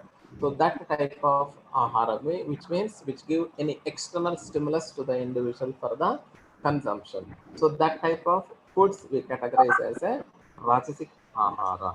So the Rajasic nature individuals, okay, so usually will have the more amount of anger, and they will have the dominant in the nature, and sometimes they will become more stressful, sometimes they become more dominant, or sometimes they become more depressed. So because of this nature, the individual like the Rajasic type of behavior, and they are more prone for the development of the problem because of this type of changes in the body. So you can look here, the non-vegetarian food or the fried food, and which is not having much of the nutritional value, and which is having the high fat. So these type of food articles will consider under Rajasic ahara. The third category of Tamasic ahara, that is the foods prepared more than 3 hours before being eaten, which means in simple, sometimes most of the individuals, they consume the food which is stored in the fridge for the longer duration, or even if you want to purchase some of the fruits or the vegetables. So we generally get these type of fruits or the vegetables from the cold storages. Okay, so anything preserved or the stored for more than 3 hours we consider as a tamasic ahara. In yoga we call it as dead food, okay, which is not having any type of use in the body. Okay, so that is completely tasteless and decomposed, and sometimes which is putrid, and sometimes it will have the remnants and untouchable things. So because of this, what will happen? The tamasic means the individual develops the laziness, no interest for performing any type of activity. Then the individual do not show any type of interest to perform the activities and do not mingle in the social activities. Okay, so these are some of the properties of the tamasic individual. So these tamasic individuals generally prefer this type of food, which means they try to consume the food which is stored in the cold, or sometimes they consume the foods which are stored for the longer duration. Okay? So this is the category or the classification, the third classification according to yogic diet. So you can look into the picture, the fast food or the junk food, and the non-vegetarian food which is prepared and stored for the long duration. So these are the first, when I was talking in the introduction session, the problem or the transition that taken place from olden days to the modern days, then old culture to the modern culture. Now, the very big question to all of us is how to control ourselves. That's a very, very important aspect. Okay. As we all know, human being is a social being, okay? And the human being is the only one who has got the brain to think and decide which is right, which is wrong. Okay, so you can look into a picture which is very clear. So there is one right thing, there is one wrong thing. Okay, so you need to choose, because human being is also considered as an animal. Okay, so because of the development in intelligence, the individual constantly altered the system of food consumption. Okay, no other animals. See, if an animal, cow eating grass means it eat only grass, something which is not suitable for its body, it doesn't touch. Even whatever it is kept, even if it is hungry, it doesn't touch. If you consider one tiger, it consumes only non-vegetarian food. Okay, so anything other than non-vegetarian food, even if it is hungry, it doesn't consume. Whereas human beings, they consume all vegetarian food, non-vegetarian food, good, which is suitable to the body, something which is not good, not suitable to the body. Still, if it is tasty, just we consider whether it is suitable to the body, whether body accept this particular type of food or not, we do not consider at all. Just we follow whatever our mind says, or because of this mind, we are going completely in the wrong direction. So because of this wrong or the faulty food habits, the individual is developing more and more amount of health issues. Okay? So if we are properly able to control our mind and choose the right type of food, then definitely individual will be having a good health status. The second very, very important thing is the control of the family. That is, when we are watching a TV, so when we look into the screen, we get too many ads. Okay. So because of this, looking into the ads, that is when we look into TV or when we are looking into our mobile, so we get a lot of ads, so provoking us. So if you purchase one particular food item, so we provide offer. Okay, so we should not get stimulation because of that type of any offers. So always we have to say to our own mind, and even if a patient comes to the clinic, we need to ask them to have control on their mind. Always we have to get them to select the right food to the healthy body. Okay. So the major modifications to control all these type of disorders or the diseases. Number one is education is very, very important. That is education to the patient as well as us. Okay.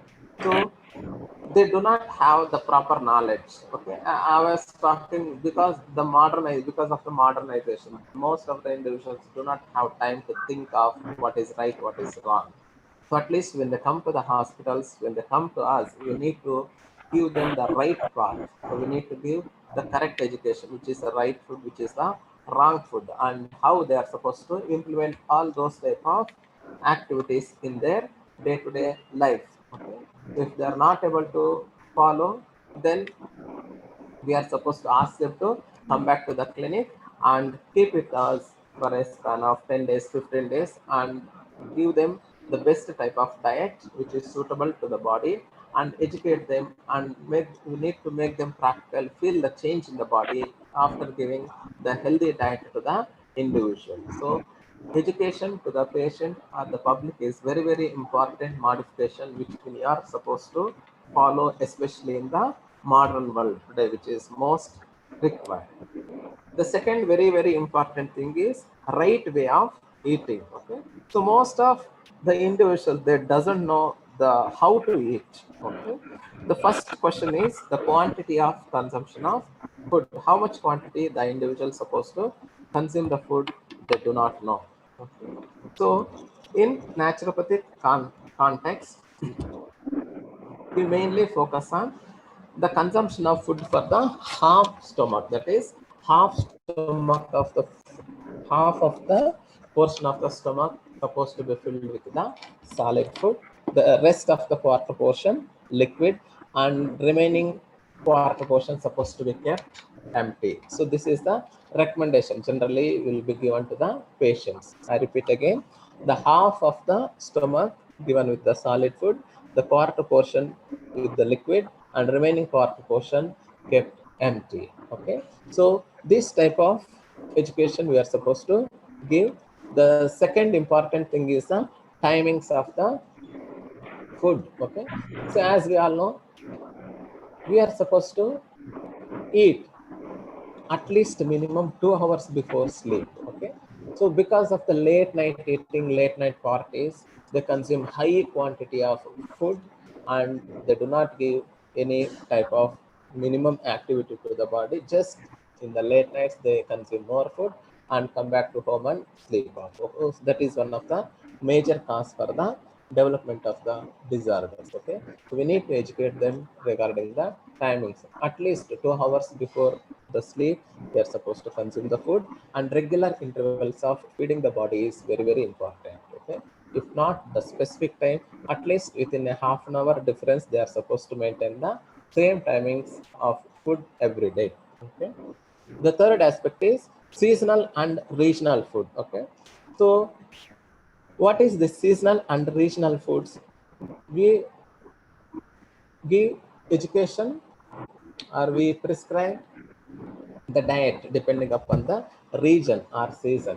The fruits or the vegetables which are available more in that particular region, because all over India, when we consider the North India, they have the different types of food pattern. In South India, we have a different types of food pattern. Okay, so we need to encourage them to consume the regional food. Okay, and the fruits or the vegetables available in that particular season, not the store one. Okay, so in that particular season, whatever the fruits or the vegetables available, those foods supposed to be encouraged to take.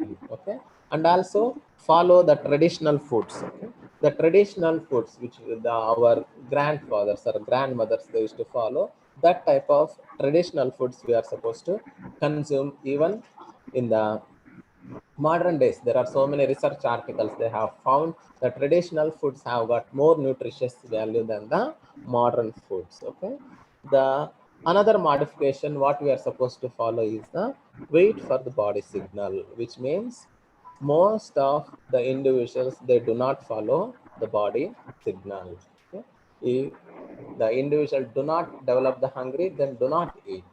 If an individual develop only hunger, which is a signal given by the body for the consumption of food, so most of them what they do, they follow the timing. So let us now 1 to 2 is the lunch time. So just even if the body is not hungry, they go for the consumption of the food because it is a lunch time. Okay, so that type of pattern we are not supposed to follow.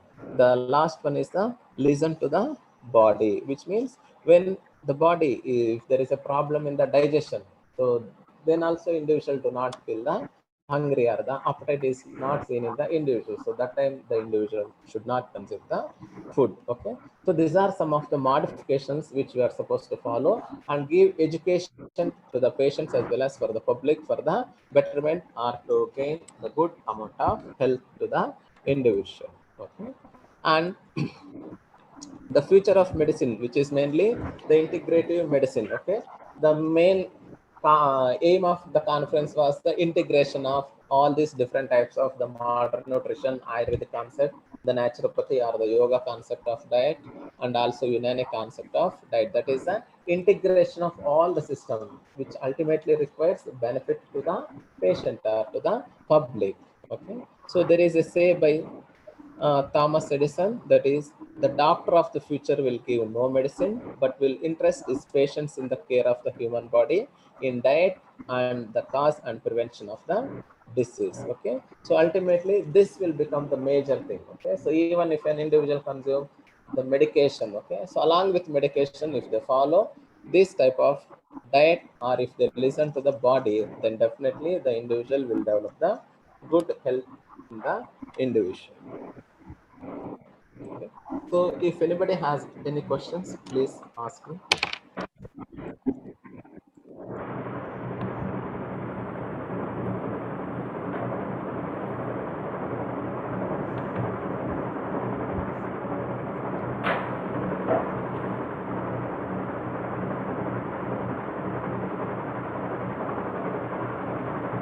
Any questions? Floor is open for discussion now. Participants who have any questions, kindly post it in the chat box.